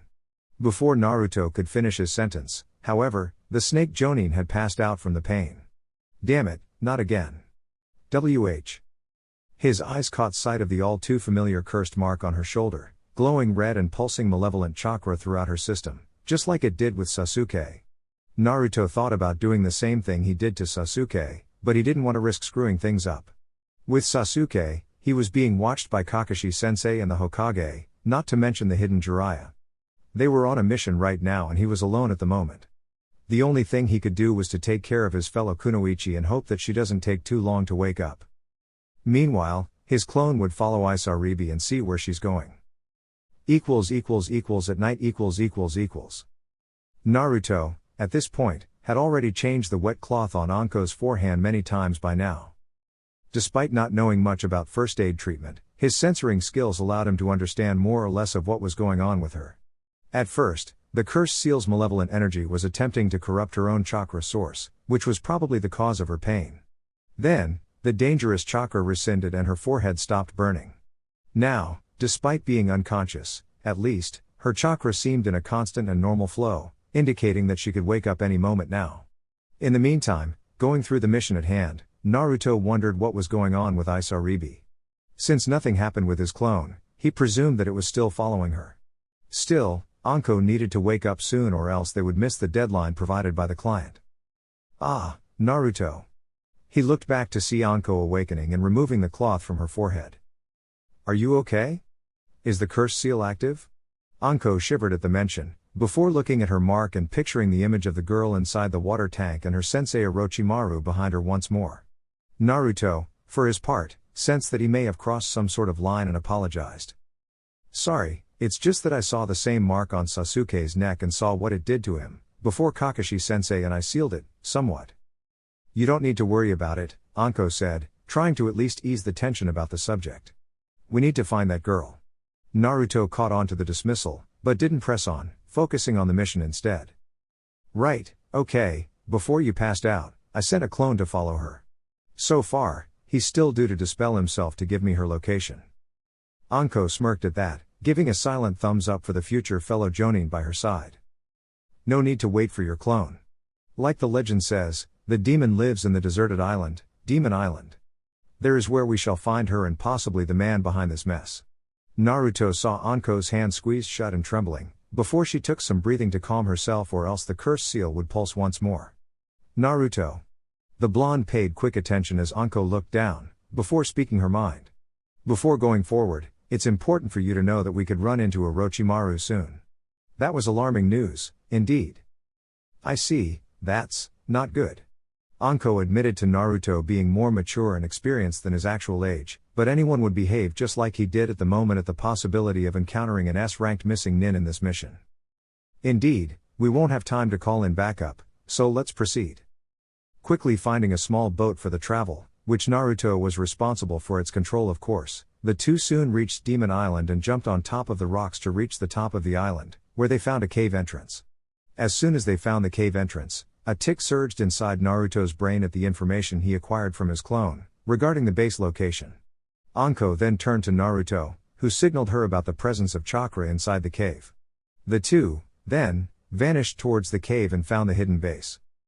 The two quietly walked throughout the hidden base, until they found a seemingly open door with light inside. They were hiding behind a corner, illuminated by candles on the wall. Naruto, what can you tell me about our opposition? He closed his eyes for a while, scanning the whereabouts of the cave, in terms of chakra presences. I can't sense Orochimaru anywhere, which is a relief. Anko was surprised by that, first because Naruto knew about the snake Sanin's presence, but then again, She forgot that Naruto was close by when the Sandaime and the bastard fought, so it made sense. Another reason she was surprised was that her former sensei wouldn't have wasted the opportunity to mess with her some more. He knew that she was nearby, mainly because of the curse seal acting up. I can sense Isaribi nearby as well as the assholes that attacked us yesterday, however there's another person I can't identify. Anko looked at her partner in question, before her mind went back once more to the person that stood next to Orochimaru when Anko was a teenager. His chakra is quite controlled and precise, quite akin to a medic nin. Medic, you say? It must be him, then, Amachi. Amachi, who's that? Anko snarled and felt the pain on her neck again, acting up.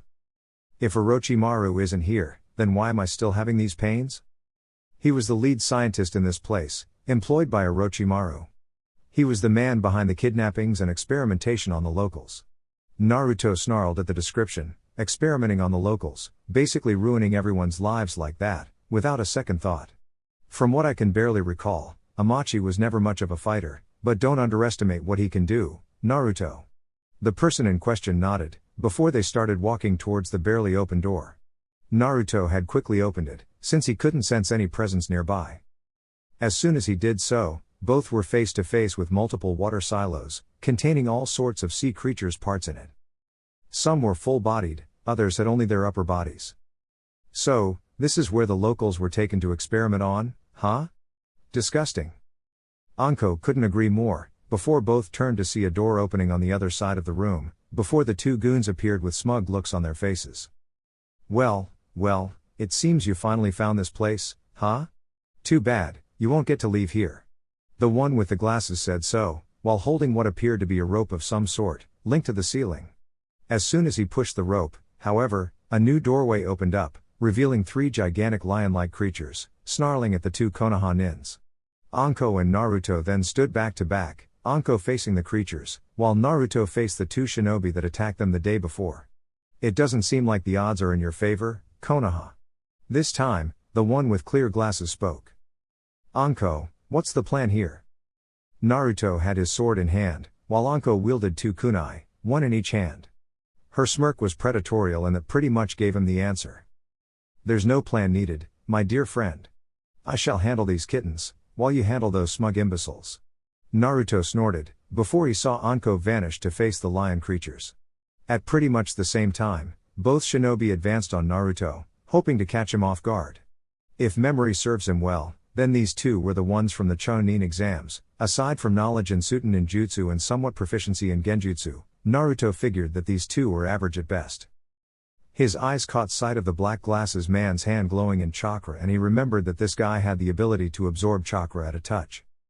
Before he managed to touch Naruto, however, all the man saw was an afterimage of the Chunin, before Naruto appeared next to him and inside his safety zone. His sword did the rest by carving a nice slice on the first offender's stomach, drawing first blood.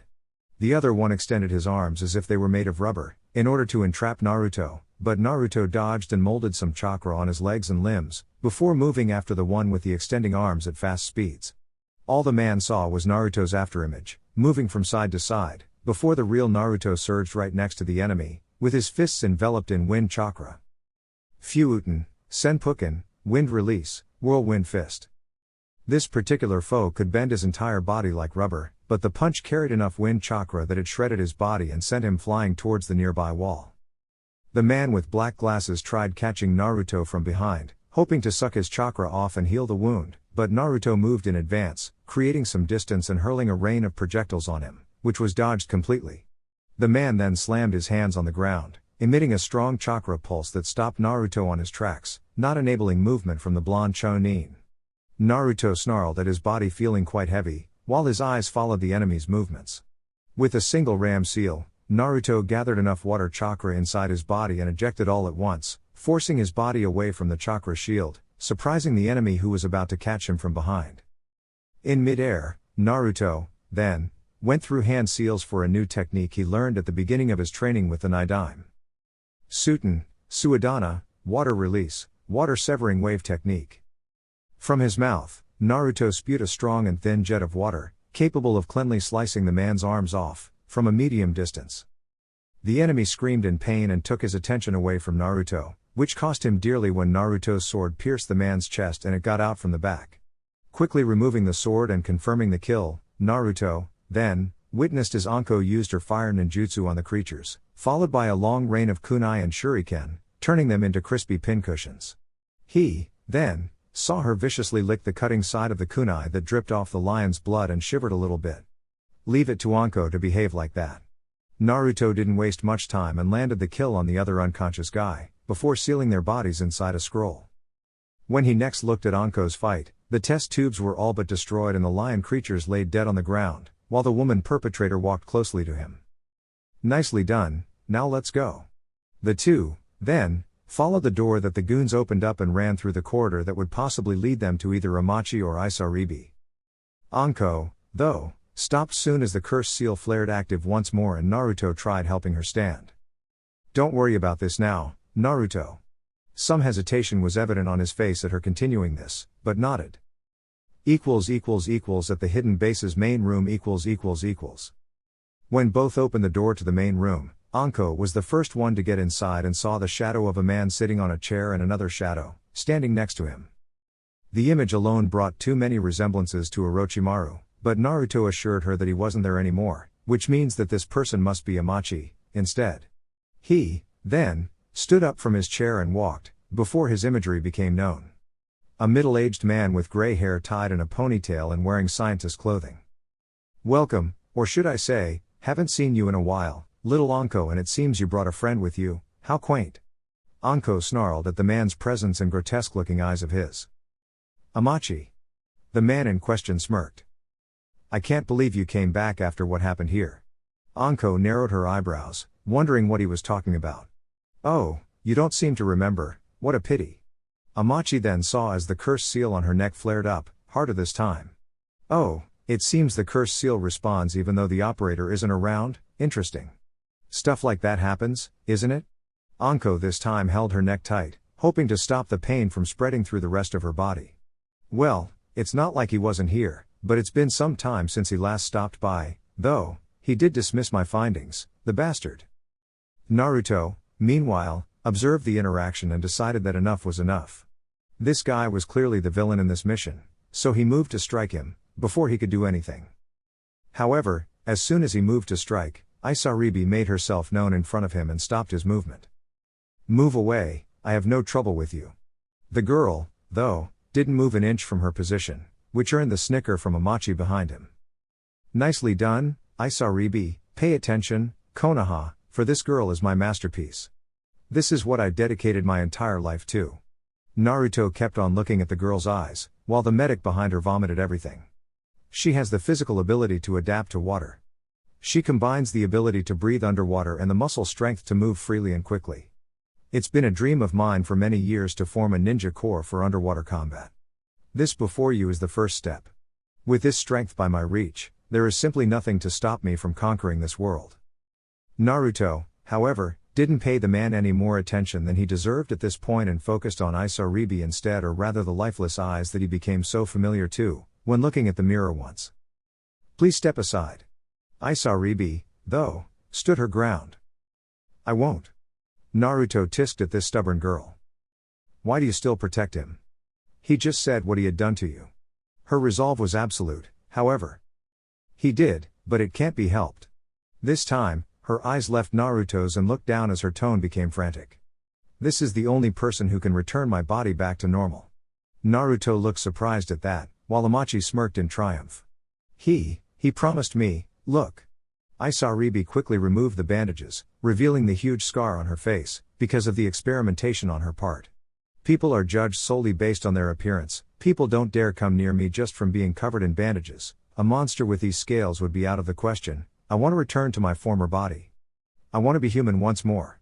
For that reason, I decided that I would do anything. Anything to turn back to being human, again.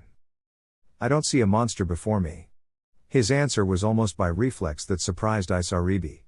It surprised himself, considering that he managed to control his impulses after training with the Nidaime, but not this time. And I speak from experience. You lie, what do you know, huh? You don't know what's like to have those eyes look at you in fear, in hatred, blaming you and calling you names. You don't know. Naruto felt for this girl, he truly did. I do know, for as I felt the same thing, growing up, Isaribi. The girl looked surprised as she then saw his own lifeless eyes, just like hers. Kindred souls recognizing one another. Everyone looked at me in contempt, for something I never did, fear, indifference, hatred, I have felt that and much more, directed at me, just like you had. You lie. Stop talking, my head hurts. Naruto looked down that he just couldn't reach out. Well, as touching as this scene is right now, I'm afraid we have places to be, see you. Neither Anko nor Naruto managed to stop the real monster in the room, Amachi, from molding chakra, before the exploding bombs all over the base exploded at the same time. Naruto noticed that Anko was still holding her neck and couldn't protect herself from the rocks and debris that threatened to pound her into the ground. Using extreme agility, Naruto then shunshined in front of her and formed a protective water wall around them. Amachi only smirked at the scene, before ushering Isaribi to follow, to which the quiet girl obeyed, but not before looking at Naruto's direction for a while. When the water from Naruto's technique rescinded, he saw that the base was falling apart and quickly grabbed Anko to take her out of there, before everything collapsed on their heads. Outside Demon Island . When both managed to leave the base in safety, the sun was already up, which meant that their time frame was over. Naruto, we need to return fast, Amachi must be after the money needed to fund his research. He nodded and carried her towards the boat they used to come to Demon Island. But, you said that they wouldn't leave without us returning to accompany the boat? Anko snarled at the notion. They may be samurai warriors, but all of them are easily fooled by shinobi trickery. For all we know, Amachi can fool them quite easily. Hurry up. Naruto didn't need to be told twice and they quickly took off. Now, I would kill for you to show a nice little trick for us to go faster, Naruto. He had to ponder out loud at that, while the sails did half the work for them. None of the water or wind techniques he knew would help at this point. The only technique that came to mind at this point could help, but then he would need to do it over and over again, stressing his coils to the limit. Releasing a deep sigh at the inevitability, he walked to the end of the boat and Anko only watched. Ah, can you keep the sail steady, Anko? The snake Jonin took a couple of seconds to respond, with a curt nod, before she saw the Chonin kneel behind the back of the boat and show the palm of his right hand. Then, much to her surprise and glee, she saw raw blue chakra swirl on the palm of his hand, before the all-too-famous technique created by the Yondaime Hokage formed right before her eyes. Rasengan. As soon as the technique touched the water, their boat, which was traveling at a sedate pace, exploded onwards and Anko had to hold on to the sail and was balancing herself on the boat at the same time. Still, she couldn't help but show an amused smirk at the scenery of her partner's never-ending bag of tricks showing before her. Nicely done. This shall shorten the distance, keep going, Naruto. A sweat drop formed on his forehead as he complained, while focusing on the rather taxing technique. Do you see anything yet? Not that I mind using my chakra as a boat engine, Anko laughed as she did the rest of the job, controlling the boat and the sail. Oh, quit it, with that fake excuse, you have a ginormous chakra capacity, own up to it. People would kill for that. Anko then observed the line of boats from sea country up ahead and thankfully they were still sailing. One or two more of those and we can arrive and stop Amachi and the girl from attacking. Like Anko guessed, 2 Rasengan later and they managed to reach the main boat where Hidote and his crew were in. Anko and Naruto, then, climbed on top of the ship, surprising the leader of the money mission. Anko-san, what are you doing here? The snake Jonin, though, was searching for something amiss, when she saw one of the samurai looking at her, seemingly knowing her. Hidote, I thought we had agreed that you would wait until we arrived to depart? Hidote, for his part, turned to his partner and responded. Oh, I was, but we received a message from you, saying that you had dealt with the demon of the ocean. Anko hummed at that, as Naruto approached next to her. Naruto, for his part, sensed the approach from Isaribi coming from below water and jumped down to the water. Anko, meanwhile, hurled a load of kunai straight at the disguised member of Hidote's crew, forcing him to reveal his disguise. The rest of the crew all drew their swords to attack him, but Anko beat them to it and stood in front of Amachi. So we meet again, weirdo. The scientist cursed the woman in front of him. Amachi then engaged in a heated battle of kunai versus scalpel. Naruto x Isaribi . Isaribi, in monster mode, was heading towards the main boat sail, when she saw from the corner of her eye, someone heading straight towards her moving faster. The strange person instantly grabbed her and manipulated the water chakra around him to propulse him and her away from the boats. Isaribi could only know what happened to her, when she was thrown out of the water and landed roughly on a small chunk of land in the middle of the ocean. She then saw Naruto emerge from the water and land in front of her, looking down at her with those same eyes she saw back at the base. She snarled at him, once more, seeing as he was standing in her way to become human once more. "Stand down, Isaribi. I don't want to hurt you." She snarled at him once more and got up to beat Naruto. However, in terms of overall shinobi mode, she didn't have much going on in the taijutsu department. She tried punching him with her monstrous strength, but Naruto evaded it, grabbed her arm and threw her forcefully on the ground. "You may be a threat underwater, but not so much on land. Please stop trying to resist." Isaribi snarled once more and opened her mouth to spit a strong jet of water at Naruto, who, for his part, extended his control over the water nature and made the amount of water swirl around him, before sending it back towards her, without much of the force, merely to show how powerless she was against him. "Why can't you just leave me be, huh? I just want to be human again and you're ruining it. Is it so hard to believe that I am the same as you are?" Still, the girl wasn't buying it. She dismissed his words back at the base and was in denial even now. So words wouldn't do him any good at this point. Isaribi then started choking for air once Naruto decided to talk with images instead of words. The red energy of the fox started seeping from his body and many different facial features changed. His whiskers became more pronounced, his canine teeth elongated, and instead of his deep blue cerulean eyes, now scarlet red eyes looked at her. She truly became frightened at the amount of energy, a dark and oppressing energy that literally made her want to crawl up somewhere. She even closed her eyes and started trembling. "See now what I mean when I say I'm just like you, Isaribi." She opened her eyes in surprise at the voice and looked straight into his. "When I was born, the Baijuu Kyubi no Kitsune that attacked Konoha was sealed into me, making me into what we call a Jinchuriki, a demon jailer. Naruto, then, released the energy of the fox, making her breathe a bit easier. That's what I was saying from experience back then in the base. You are not a monster based on your looks alone, Isaribi. What defines a monster is the actions taken, not appearance." The girl looked down this time, in shame, at the words. "Ha, you're indeed useless." Amachi's voice made both turn and Naruto looked towards the boat to see if something happened to Anko. Somehow, this bastard gave her the slip, but he could feel her chakra. "How long will you take to handle this twerp?" "Amachi-sama, I'm sorry, Naruto stood in front of her, protectively, while removing his sword from its holster. "It seems I have to do the heavy lifting around here." Amachi looked smug at Naruto, who merely observed him. "Ha, you plan to face me on your own, kid? Well, unlike Isaribi here, I am quite different. Take a look." Naruto and Isaribi gasped in surprise when Amachi turned himself into a similar appearance of a sea monster. "Isaribi, get out of my way. You're an almost dead guinea pig that only served my purposes for dissection later on." Amachi then spit the same water jet straight at the hurt Isaribi, who couldn't dodge in time and received it all. However, his words did reach her and those words hurt her more than anything. "It was only out of pity that I kept you alive this long. Now, it's your turn, kid, let's see how you handle me." The same water jet was now focused on him, only this time, Naruto chose to dodge instead of manipulating the water to his favor. It was stronger this time than Isaribi's. Still, using agility and Yugao Sensei's evasive maneuvers, Naruto managed to shorten the distance and strike with his sword, but Amachi only laughed and jumped on top of the water, his element of choice, forcing Naruto to follow him as well. Amachi, while running on top of water, saw the kid following him and smirked.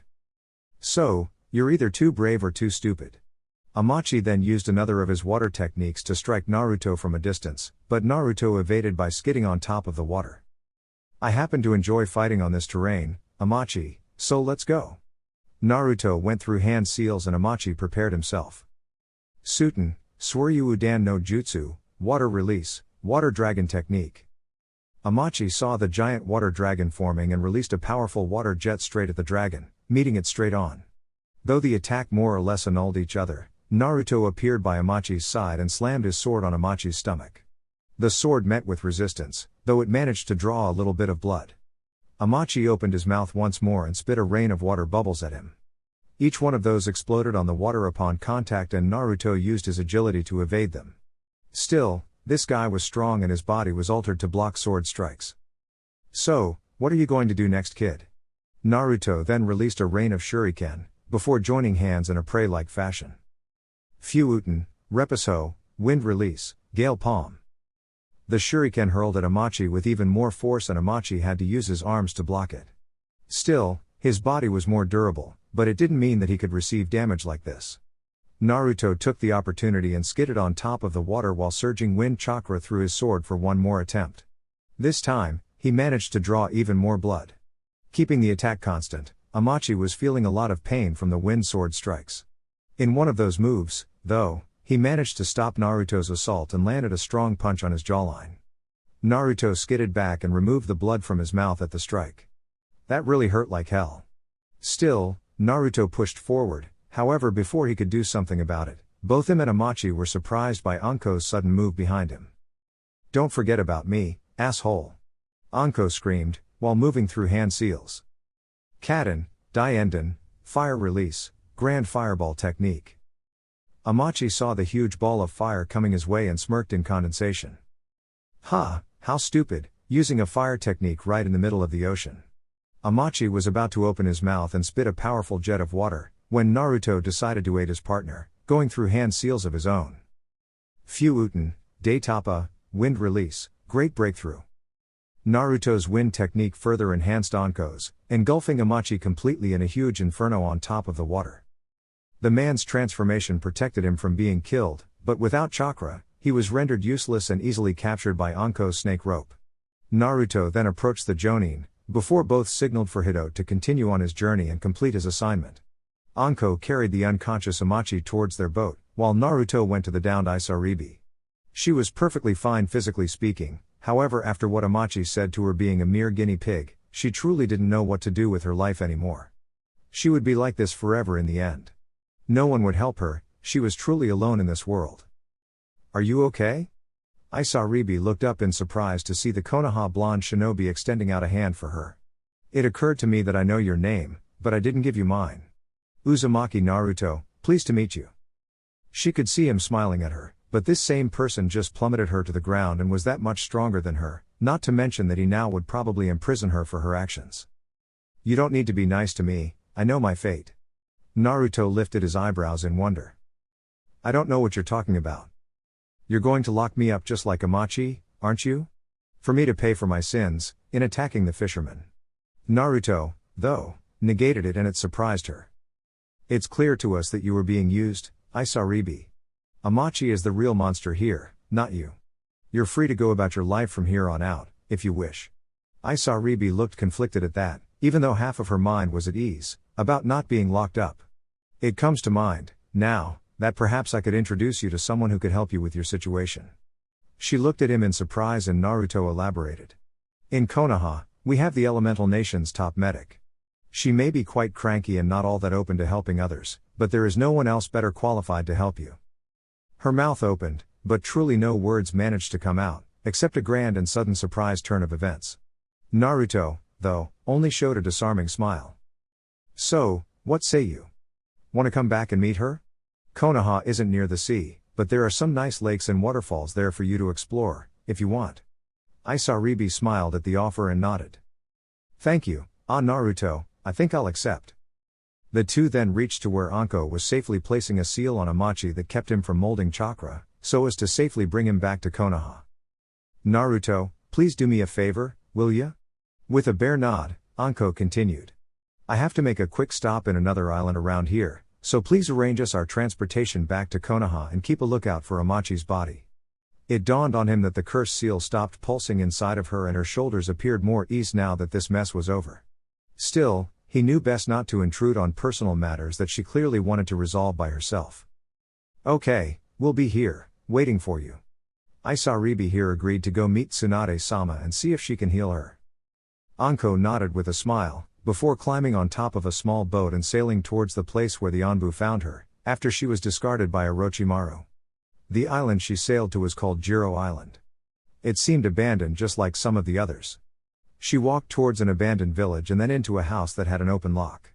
She needed this peace of mind, after all, to know exactly what happened to her, Was she truly discarded like trash by the man she trusted and worshipped?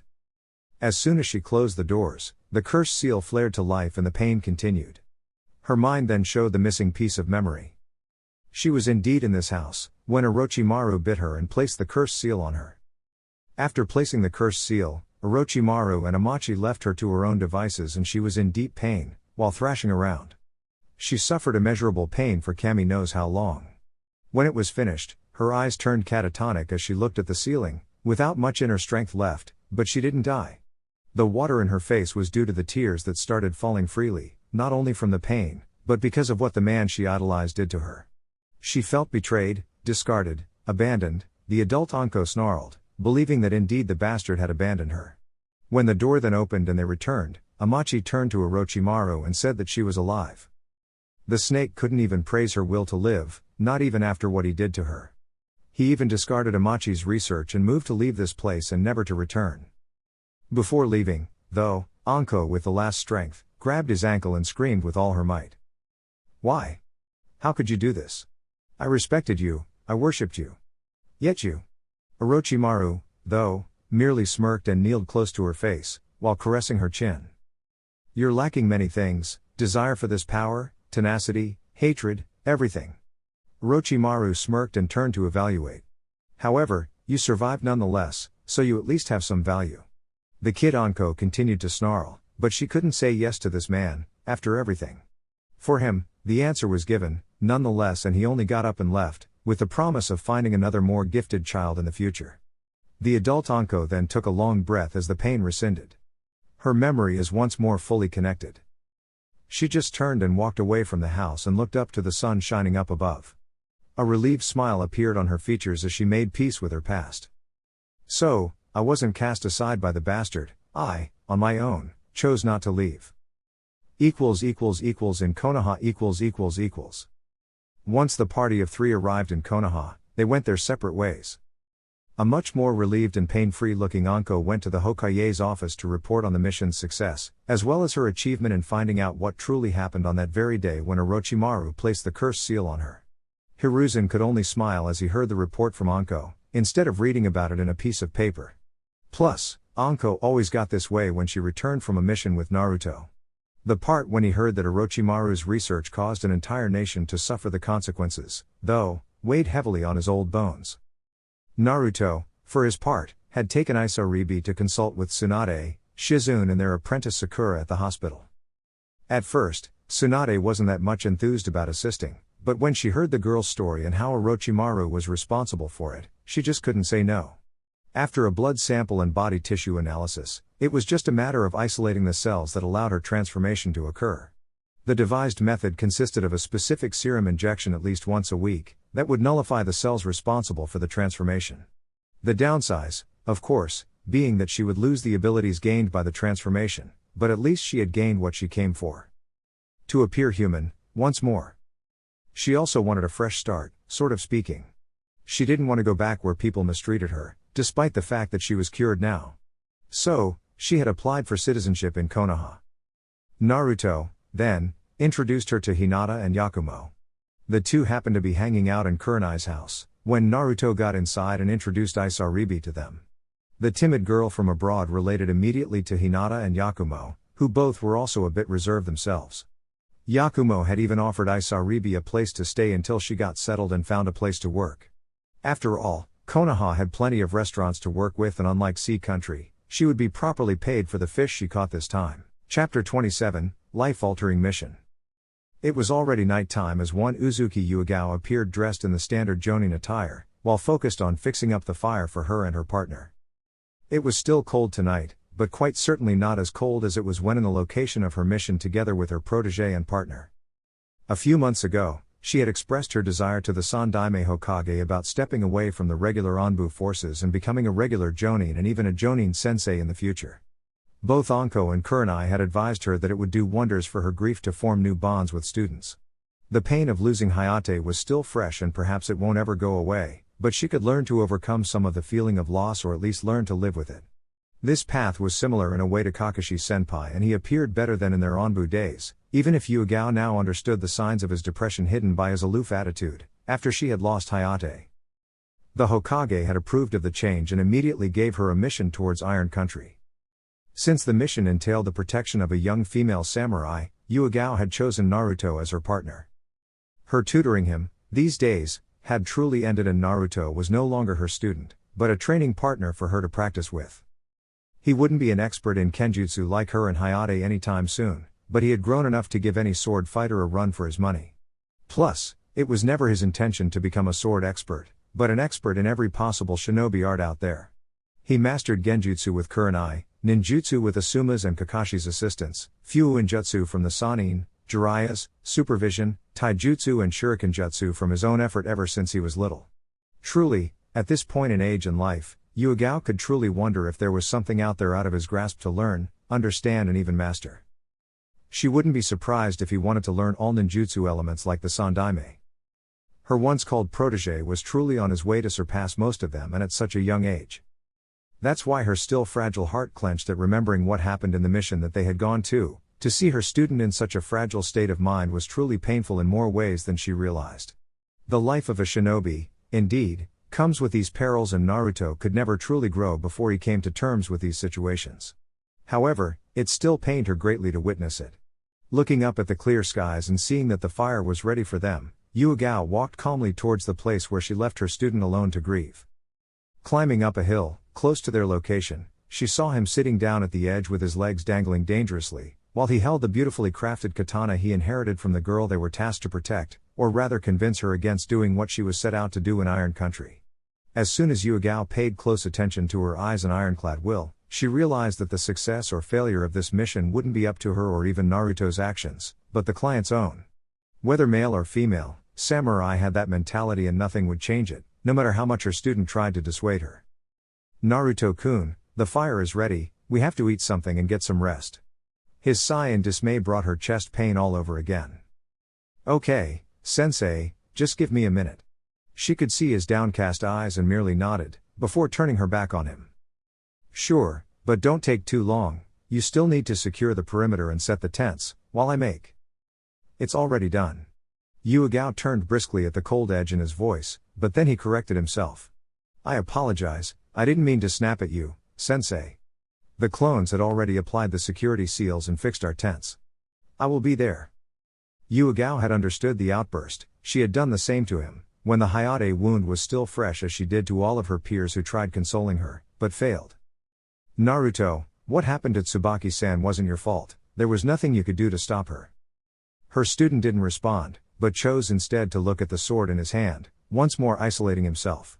All she could do was release a sigh and walk away, but she couldn't miss the few tears that echoed in the clearing once it reached the katana scabbard. In his mind, he replayed the imagery of him and a young samurai girl close to his age with brown hair tied in a ponytail wearing a white robe with a turtleneck undershirt, shin-length pink pants and black leggings, practicing kenjutsu together on top of a frozen lake near her family house. Her contained laughter and joy hidden by her will to win their spar was evident in his mind. Naruto's hands, then, squeezed her sword as the tears fell freely at the later image in his head. In Konoha . Yuhi Kurenai was seen casually walking in her full jonin setting, with a few differences from before. It was actually an old look she had when she began her jonin career, wearing dark red pants and the jonin vest on top of a sleeveless dark blue blouse. The sun had just appeared over the horizon and the village was slowly waking up from the night before with vendors opening their shops and visitors crossing through the front gates of the village. Today, her schedule was free for now, so she had settled to see if either one of her former Jinan team needed her help with something. Anko had told her that Naruto and Yuigao left for a mission together towards Iron Country, but that was almost a month ago, so she was expecting them to return by now. Yuigao's decision to step down from onbu duty was a welcomed relief as no doubt, she would begin to cope better, once she manages to take a new Jinan team under her wing. As to the blonde Chonin, Kurenai admitted missing him when he is out on missions, or rather missing their time together, either training in genjutsu or simply hanging out by themselves or together with Hinata and Yakumo. It was something she couldn't describe, actually. Their bond began by being sensei and student, but it has quickly evolved past that, to fellow comrades and friends. When the story about Naruto's sort of romantic involvement with Princess Kazahana became known, it was the first time Kurenai lingered on the topic of thinking about him in a different light. It had only gotten worse when she and Anko went to the premiere movie and saw the scene as described. Anko only added insult to injury when she commented on Naruto's and the princess's heated performance in a sake night out after the movie, going as far as to describe a possible follow-up scene that left little to the imagination. Of course, since both of them were rather tipsy, once the second bottle dried, the mind became easily susceptible to influence. Stupid Anko. Ever since then, the scene of Naruto kissing the princess had yet to leave her mind. As Kurenai was strolling past the main gate, she was surprised to see the two people that occupied her mind just now, conversing with Izumo and Kotetsu. A smile soon erupted from her face at seeing one of her best friends in full jonin outfit and the young man that occupied her mind every now and then. Kurenai then decided to walk to them, when she saw that they had finished registering their arrival. Yuigao appeared to be conversing with Naruto, but Kurenai stopped walking once Naruto vanished in a sunshine. The Genjutsu mistress was at least close enough to see the sigh escaping Yuigao's mouth, and Kurenai had enough experience to be concerned that something didn't go well in their first mission together. A small rational area of her brain registered somewhat painfully that Naruto was probably the strongest sensor in Konoha. As such, he knew that she was close by, but left, practically ignoring her presence. Yuigao-chan, hello there. Why did Naruto storm out like that? The sword expert turned to see her friend approaching. Oh hello Kurenai, it's kind of a long story, actually. Kurenai frowned in concern. Yuigao's eyes and disposition reverted back to when she had lost Hayate. As far as she knew, the mission was a simple B rank in a foreign land. What happened out there? Neither of you two seemed to be in any kind of injury. Yuigao merely negated, as her concern went for her student, wherever he is now, processing everything. Would you follow me to the Hokage's office to report, Kurenai-chan? Then we can have some breakfast and I can tell you. Yuigao didn't even register her best friend's acceptance, before she started walking. Kurenai followed soon afterward. After Yuigao's report After Yuigao reported the mission failure due to the client's actions, Yuigao and Kurenai took a seat at a small cafe to converse about the mission. She explained what the mission entailed. The leader of Iron Country, Mifune, had contacted the Sandaime Hokage regarding a special ritual that would take place in his country, in order to choose who would inherit his personal sword Kurosawa, once he either steps down or is defeated in battle. Two of his most promising students were elected to fight amongst each other to see who would emerge victorious in the end. Mifune wanted his students to use wooden swords for obvious reasons, but the council went against it, demanding the usage of a katana instead. And since he couldn't show any favoritism and considering his personal predilection for his female student, Tsubaki, he had secretly hired Konoha's assistants to try and dissuade her from the challenge. The client, however, was firm in believing her to be the future wielder of Kurosawa, so she went on with the challenge, despite Naruto's insistence for her to back away. At the beginning, Tsubaki was winning the fight. Her opponent was older, taller and naturally stronger than her, but she was indeed fierce, Kure-chan. Kurenai had enough experience to know the end of the story as she looked down at her tea, with a heavy pain in her chest. Eventually, her arms gave out, her stamina faltered and she missed a precious step to center her defense. The opponent's sword pierced her torso. Ah, Naruto's follow-up scream for her name is still echoing in my ears, as we speak. He held her in his arms, until her last breath. Before passing away, she had given him her sword. I see, so that's what happened. Indeed, her heart went to Naruto's as did Yuigao's. Naruto and I had at least 3 weeks to try and convince her to back away. The two also spent a lot of time together as well as sparring constantly. Kurenai looked up from her tea and inadvertently went there. Was he infatuated with her? Yuigao wondered about that, considering the pain she felt from him, it would be plausible. Kurenai, for her part, wondered why she even asked that, but the words just came out of her mouth. I don't know if it went that far. They had spent a lot of time together, sharing stories of training, and Naruto told her about some missions he went on, around the elemental nations.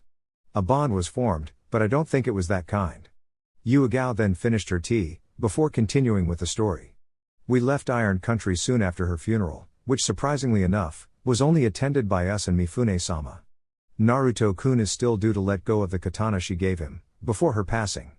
Kurenai was quiet, wondering about a lot of things afterward. Well, Kure-chan, I'll be headed home for some rest. Now that I have more free time, I guess we can see if Anko-chan wants to do something later tonight. Kurenai, though, merely nodded and waved her goodbye, while her mind was still filled with many thoughts. Ah, sure, get some rest and leave the bill to me. At night Kurenai's day revolved around meeting with her old teammates Shino, Ino and Choji to see if they needed her help with anything. However, throughout the day, her thoughts went back to Naruto and wondered how he was feeling after what happened. She tried searching for him, in between meeting with her old students, but he was nowhere to be found. It was already night time right now, as she was heading straight to her house, passing through the dense gardens of Konoha. As she looked around, she noticed how familiar this particular path was, considering that she and Naruto would casually stroll through here, after a shared meal. She stopped walking, however, as soon as her eyes turned right to see a small lagoon, practically hidden from view. It came as a surprise to her, considering that she had never noticed it, until now. As she approached the lagoon shore, she was surprised to see the very person of her interest, sitting there in the middle, holding a katana in his hand, presumably from the girl samurai Tsubaki. She didn't take 2 steps further, before she felt the wave of his Sutan nature chakra enveloping her. The feeling was nothing new, as she knew the secret of how he is able to extend his sensor reach. Instead of the warm feeling of his humongous and dense chakra, she could feel nothing but chaos and disarray. It filled her with sadness and she didn't need to see the teary cerulean eyes reflecting in the water. "I'm sorry for not greeting you when we returned to the village." Kurenai was surprised upon hearing his mellow voice. She just casually stepped on the water and reached his position, though his eyes were finding it hard to leave the sword in his hand. "So, you did notice I was there, Naruto-kun. That wasn't very nice of you to simply vanish without saying anything." Despite the choice of words, Naruto didn't sense any anger or disappointment in her chakra. "Once again, I'm sorry, I needed to process what happened on the mission." Kurenai took a seat next to him, getting comfortable, while holding her knees close to her chest and looking at the night sky. "Yuigao told me about what happened. Do you want to talk about it?" Naruto, once more, looked at the sword in his hand, trying to find the words, or any word whatsoever to respond, but Kurenai only smiled and continued talking. "It's okay if you don't right now, though. It takes time to find the words when you're grieving." Kurenai, then, saw his subtle nod, at least glad that he wasn't shutting himself from her. Still, it was an entire ocean's length compared to where she figured he needed to be in order to open up to her right now. Then, Naruto surprised her when she heard his rasped voice. "I failed." Naruto Shippuden OST-despair playing. The mere word was enough to tighten the grip he was holding the sword in his hand. Kurenai paid rapid attention as he clearly struggled with the words. "Tsubaki-san, she wasn't supposed to fight, she wasn't ready." Kurenai had enough detail to figure that out by herself, but she let him continue, as right now he was in his own little world. "When we sparred, she was improving, but it wasn't enough. And I really tried dissuading her, but I failed. She decided to go and now she's dead." Kurenai's chest began to ache at the pained voice from him. It was surprising, because Naruto always seemed so confident in pretty much everything that he did, growing up. It was like an effortless and exponential growth, that was nothing but astounding. "Is this your first mission failure, Naruto-kun?" A sad laugh was the answer, before he looked at her. She could see his watery eyes. "Oh no, there were a few missions in the beginning that ended in failure, but this was the first time, that. Yes, she understood, it's like a rite of passage for shinobi adulthood." "That someone died under your watch." Her hand went for his shoulder, offering him comfort, and Naruto was just too absorbed in sorrow to realize it. "It's something that every shinobi goes through, Naruto-kun. The first time it's indeed hard to bear, you feel like a failure and consider folding under the pressure you place on yourself. Everyone went through that, Kakashi, Asuma, Anko, Yuigao, me as well, everyone." She could see his eased breathing at her offering of comfort, but the pain was still there. "Is this what you're feeling right now?" Her heart skipped a beat when Naruto negated his head and focused on the sword in his hand once more. Yuigao did say that he and Tsubaki had formed a bond, though she didn't know what kind. Could it be? "You cared deeply for her, didn't you?" Now, the tears fell freely and Kurenai began to process her own feelings, based on his possible answer.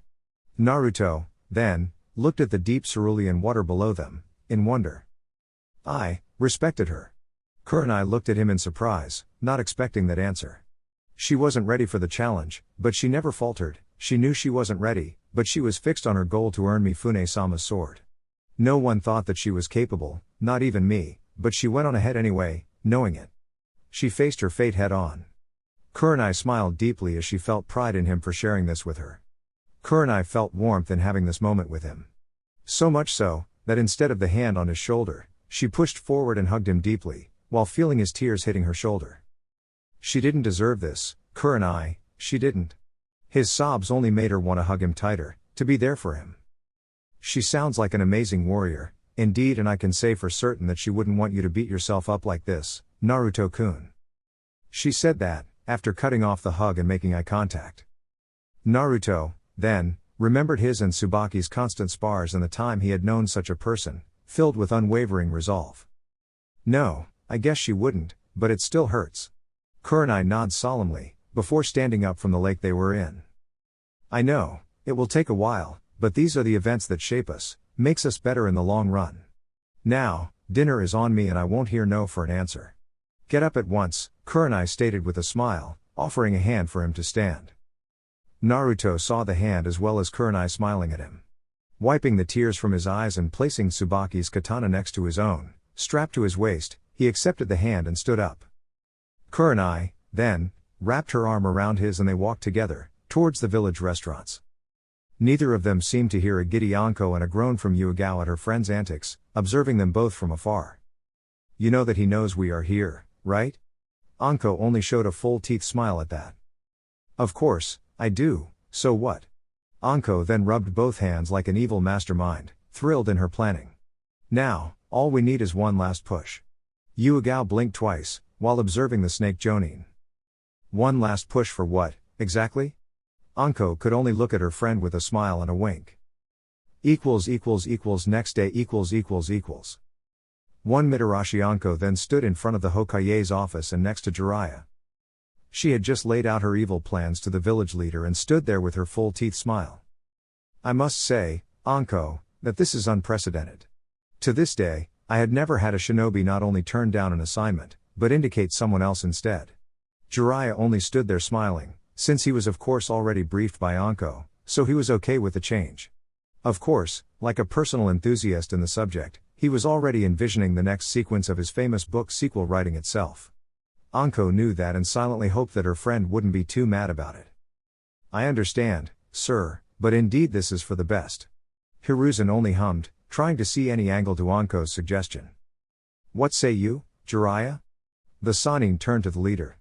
Considering that this is Akatsuki related and the fact that you specifically asked for Anko's expertise, do you concur with her suggestion? To that, the Sannin placed a thinking hand under his chin and turned into ponder mode.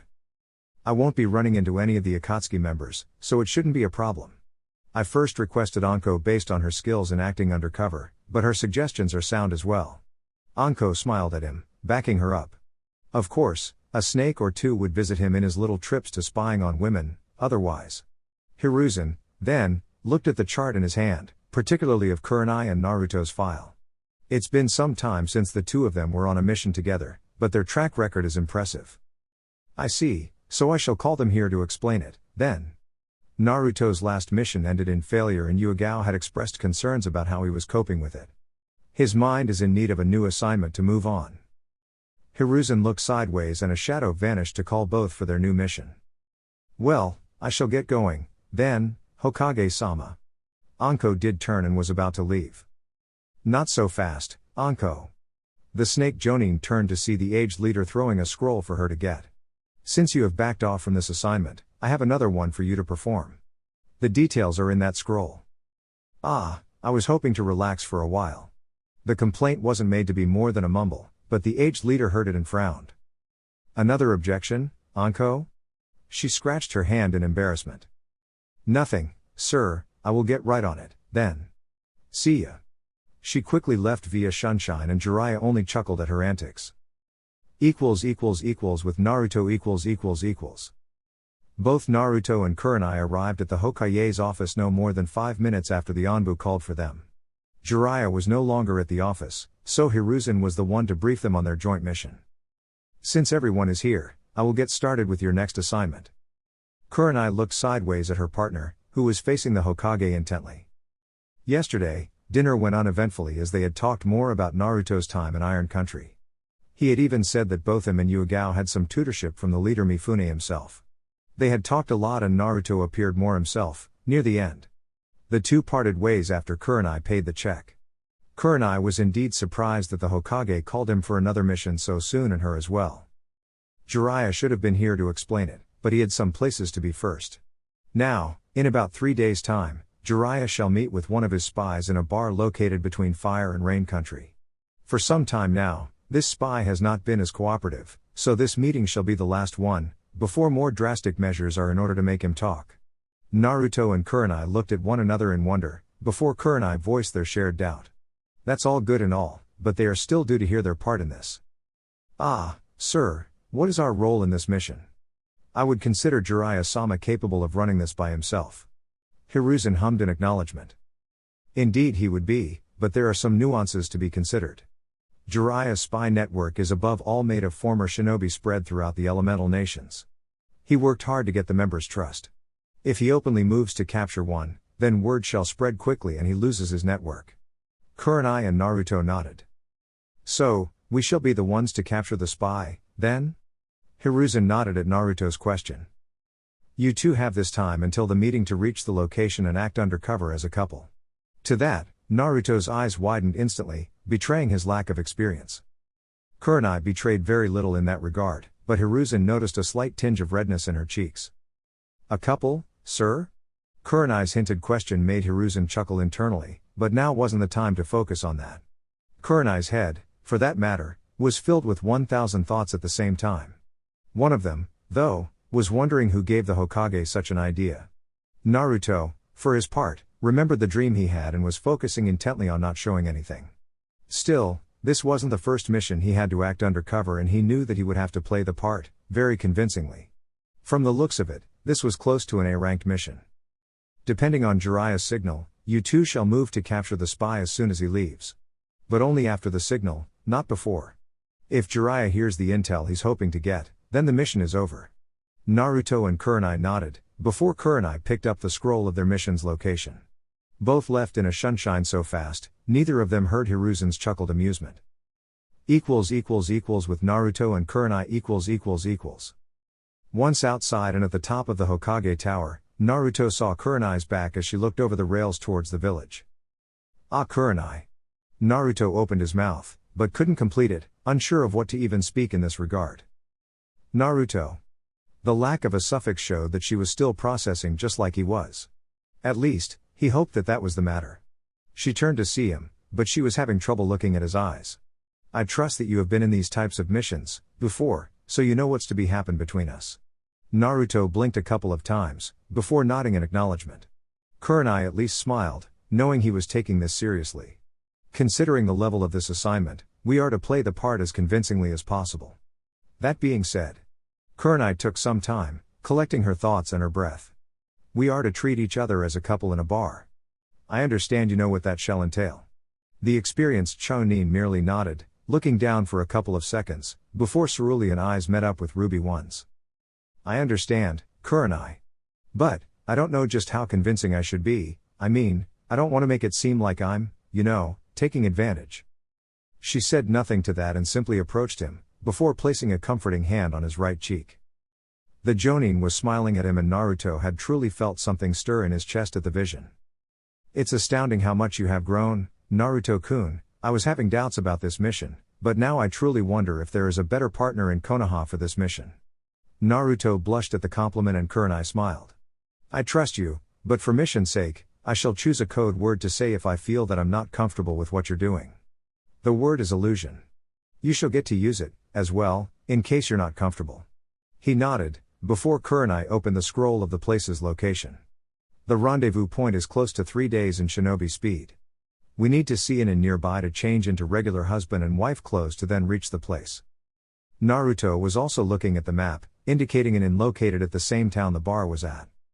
Okay, then, by your leave, Teiko. Kurenai nodded and both left via sunshine towards the nearby gate. The border between Rain and Fire Country . The Sannin Jiraiya was inside the location as per the mission requirements and quickly maneuvered himself throughout the crowded tables and booths. With this particular spy, if anything and that meant anything was different, then he wouldn't even appear. As such, Jiraiya made sure to arrive at a time when no one would bother choosing the private booths near the farther wall from the bar entrance. Ordering a sake bottle and 2 saucers, Jiraiya made himself comfortable while waiting for the spy's arrival. Of course, his state of mind was also key, so he just couldn't look at the door every time his peripheral vision caught sight of it. As such, after a couple of servings, the Sannin just allowed himself some time for his thoughts, while waiting. It's been a long time, hasn't it? The raspy voice reached his ears, before Jiraiya chuckled and looked sideways to his spy. A man with long black hair, a poorly shaved beard, wearing a blue haori and dark pants. It has indeed, please join me, the sake is still warm. The man grumbled and took a seat, opposed to Jiraiya's. No names were needed between the two and precisely not when people may be listening. Much obliged, sometimes, the thirst requires a bit more poison. I trust you ordered the finest brands. Jiraiya smiled and served the man's saucer. Of course, I wouldn't waste this opportunity for us to meet after so long, with cheap sake. The spy drank it all in one go just like Jiraiya remembered, before he poured more and the spy drank it all once more. Ah, indeed, now, to what do I owe the pleasure of this meeting? Jiraiya knew enough about him, not to jump ahead with the subject, even if he wanted to deck his face for even asking. Oh no, there is no reason needed to share sake with friends, isn't it? The spy had simply nodded with a smile, asking for a refill. He was about to open his mouth once more, when the both of them saw what appeared to be a couple walking inside the bar and taking the first private booth on the adjacent wall. The woman, with ruby eyes and brown hair too, was wearing an elegant brown kimono with red sash, while carrying an umbrella. Her arms were holding the male with blonde hair and blue eyes, wearing a light gray overcoat worn on top of a military-like blue uniform. The woman's head was comfortably rested on the man's shoulder as she looked at him with plain adoration and love. The blonde man, for his part, with his free hand, gently caressed her cheeks, while looking at each other with plenty of affection. The spy snorted at the display and Jiraiya secretly applauded those two, while at the same time seeing his new book writing itself. Anko was right, this is golden, though I wonder if they are this good at acting or if there's something else there, hey, something else indeed. And here I thought that this place was reserved for the drunk and pathetic, it's rather nice to see such a lovey-dovey couple, isn't it? The spy kept on looking them up and down for a while and Jiraiya knew that he was checking their behavioral pattern attentively. One of the bar waitresses placed a bottle of sake and the man had quickly handed over the money, before the woman served him some sake. The man, then, accepted the serving as both drank it all, before the man told the woman something and she started laughing, before cuddling close to him, without worrying if they were making a show or not. While couples normally behave like this in public, nothing seemed out of the norm, so the spy turned to the Sannin. Indeed, it's a welcome view, now I take it that you wish to hear about what I have to say. Jiraiya nodded, as the two started talking. With Naruto . The disguised couple were just enjoying their night out, unimpeded about the mission parameters. Despite that they were playing a role, both were quite accustomed to one another, to the point that it felt automatic to have a nice chat. Of course, Kurenai's trained eyes and Naruto's sensor capabilities kept them focused on the conversation that Jiraiya was having at the moment with the member of his spy network. More sake, honey? Naruto smiled at the offer, both already quite intoxicated by the product. Together, they had already emptied half a bottle and that only served to keep them even more at ease with each other. Oh yes, please do. Kurenai smiled and served him. Kurenai's kimono was a bit loose on the shoulders, so it dropped a little bit, showing the top part of her chest region. The alcohol was making its job by loosening some inhibitions, but not so much that he would jeopardize the mission, as well as losing Kurenai's trust. She, for her part, though, was acting out of character at the moment. Usually so composed, Yuhi Kurenai was already past her limit of social drinking. At this point, her inhibitions were also more loosened, despite her continued focus on the mission. Her female-trained eyes, of course, noticed Naruto's focus on her chest area. She smiled coyly at this, while inside feeling the warmth. To what she attributed this feeling, so far, she was unaware. It could be the alcohol talking or, it could be the images that she started having of the nice man by her side, images of his training regimen, of his discipline, images of his clothes off. Oh, honey, are you trying to sneak a peek? That's not very nice, you know, at least not in a public place. Naruto sensed no tension in her chakra, nor did she use the code word. Sorry about that, though I am finding it hard to control my eyes. Kurenai caressed his whiskered cheeks fondly, making it extremely hard for him to stay focused at the moment. Oh, how flattering, even after our afternoon sessions, you're still lingering for more, I take it. Kurenai's inebriated mind was off the charts right now, as she couldn't even control her own mouth at this point. Plus, the images had already moved on to him taking some liberties with her. Cursing Anko at this point was irrelevant. She was there, already. The conversation was leading to something that was no longer under her control. And her hands were still caressing his cheeks fondly, when the image of Naruto kissing the princess also surged in her brain. She really wasn't prepared for what Naruto said next. You know, I was really trying to keep it together and not kiss you right now, since we are in a public setting, but I don't think I can resist another second. She saw his face approaching hers and all she wanted right now was to lean forward. Oh my! How mischievous you are, honey. His smile at her had literally made her heart skip a beat as the two embraced each other, while making lip contact. As soon as that happened, cerulean and ruby eyes opened up in surprise, looking at each other. This wasn't supposed to happen, at least, not mission-wise. However, at this point, none of them even considered stopping as the eyes closed once more as the respective heads moved sideways with Kurenai's resting on his shoulder, while Naruto leaned in to deepen the magical moment of the undercover couple. Naruto's hands caressed her back smoothly, while hers moved to feel his defined chest. Kurenai could feel the warmth of his chakra invading her system, bathing her whole, as if she was tucked in a blanket. To this day, she had yet to know anyone in Konoha with more chakra than him. But, this thick chakra came together with so much control, that she was feeling it inside her entire body. Dared she say how she was feeling downstairs, and the feeling started to scare her. The mission was still a go and she couldn't allow herself to lose control, or at least cross that boundary. But she wanted it more than anything, right now.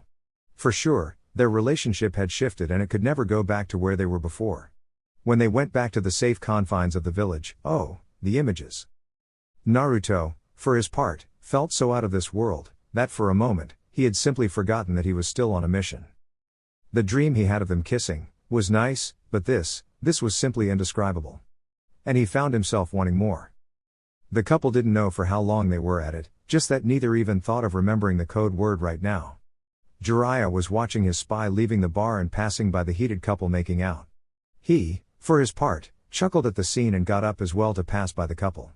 The spy was already outside, so Jiraiya only needed to use the equivalent chakra of a regular bunshine, for the highly chakra-sensitive couple to remember what was required of them, before both vanished in a shunshine to capture the tight-lipped spy, but not before Kurenai quickly casted a disorienting genjutsu in the room, so the escape wouldn't be noticed.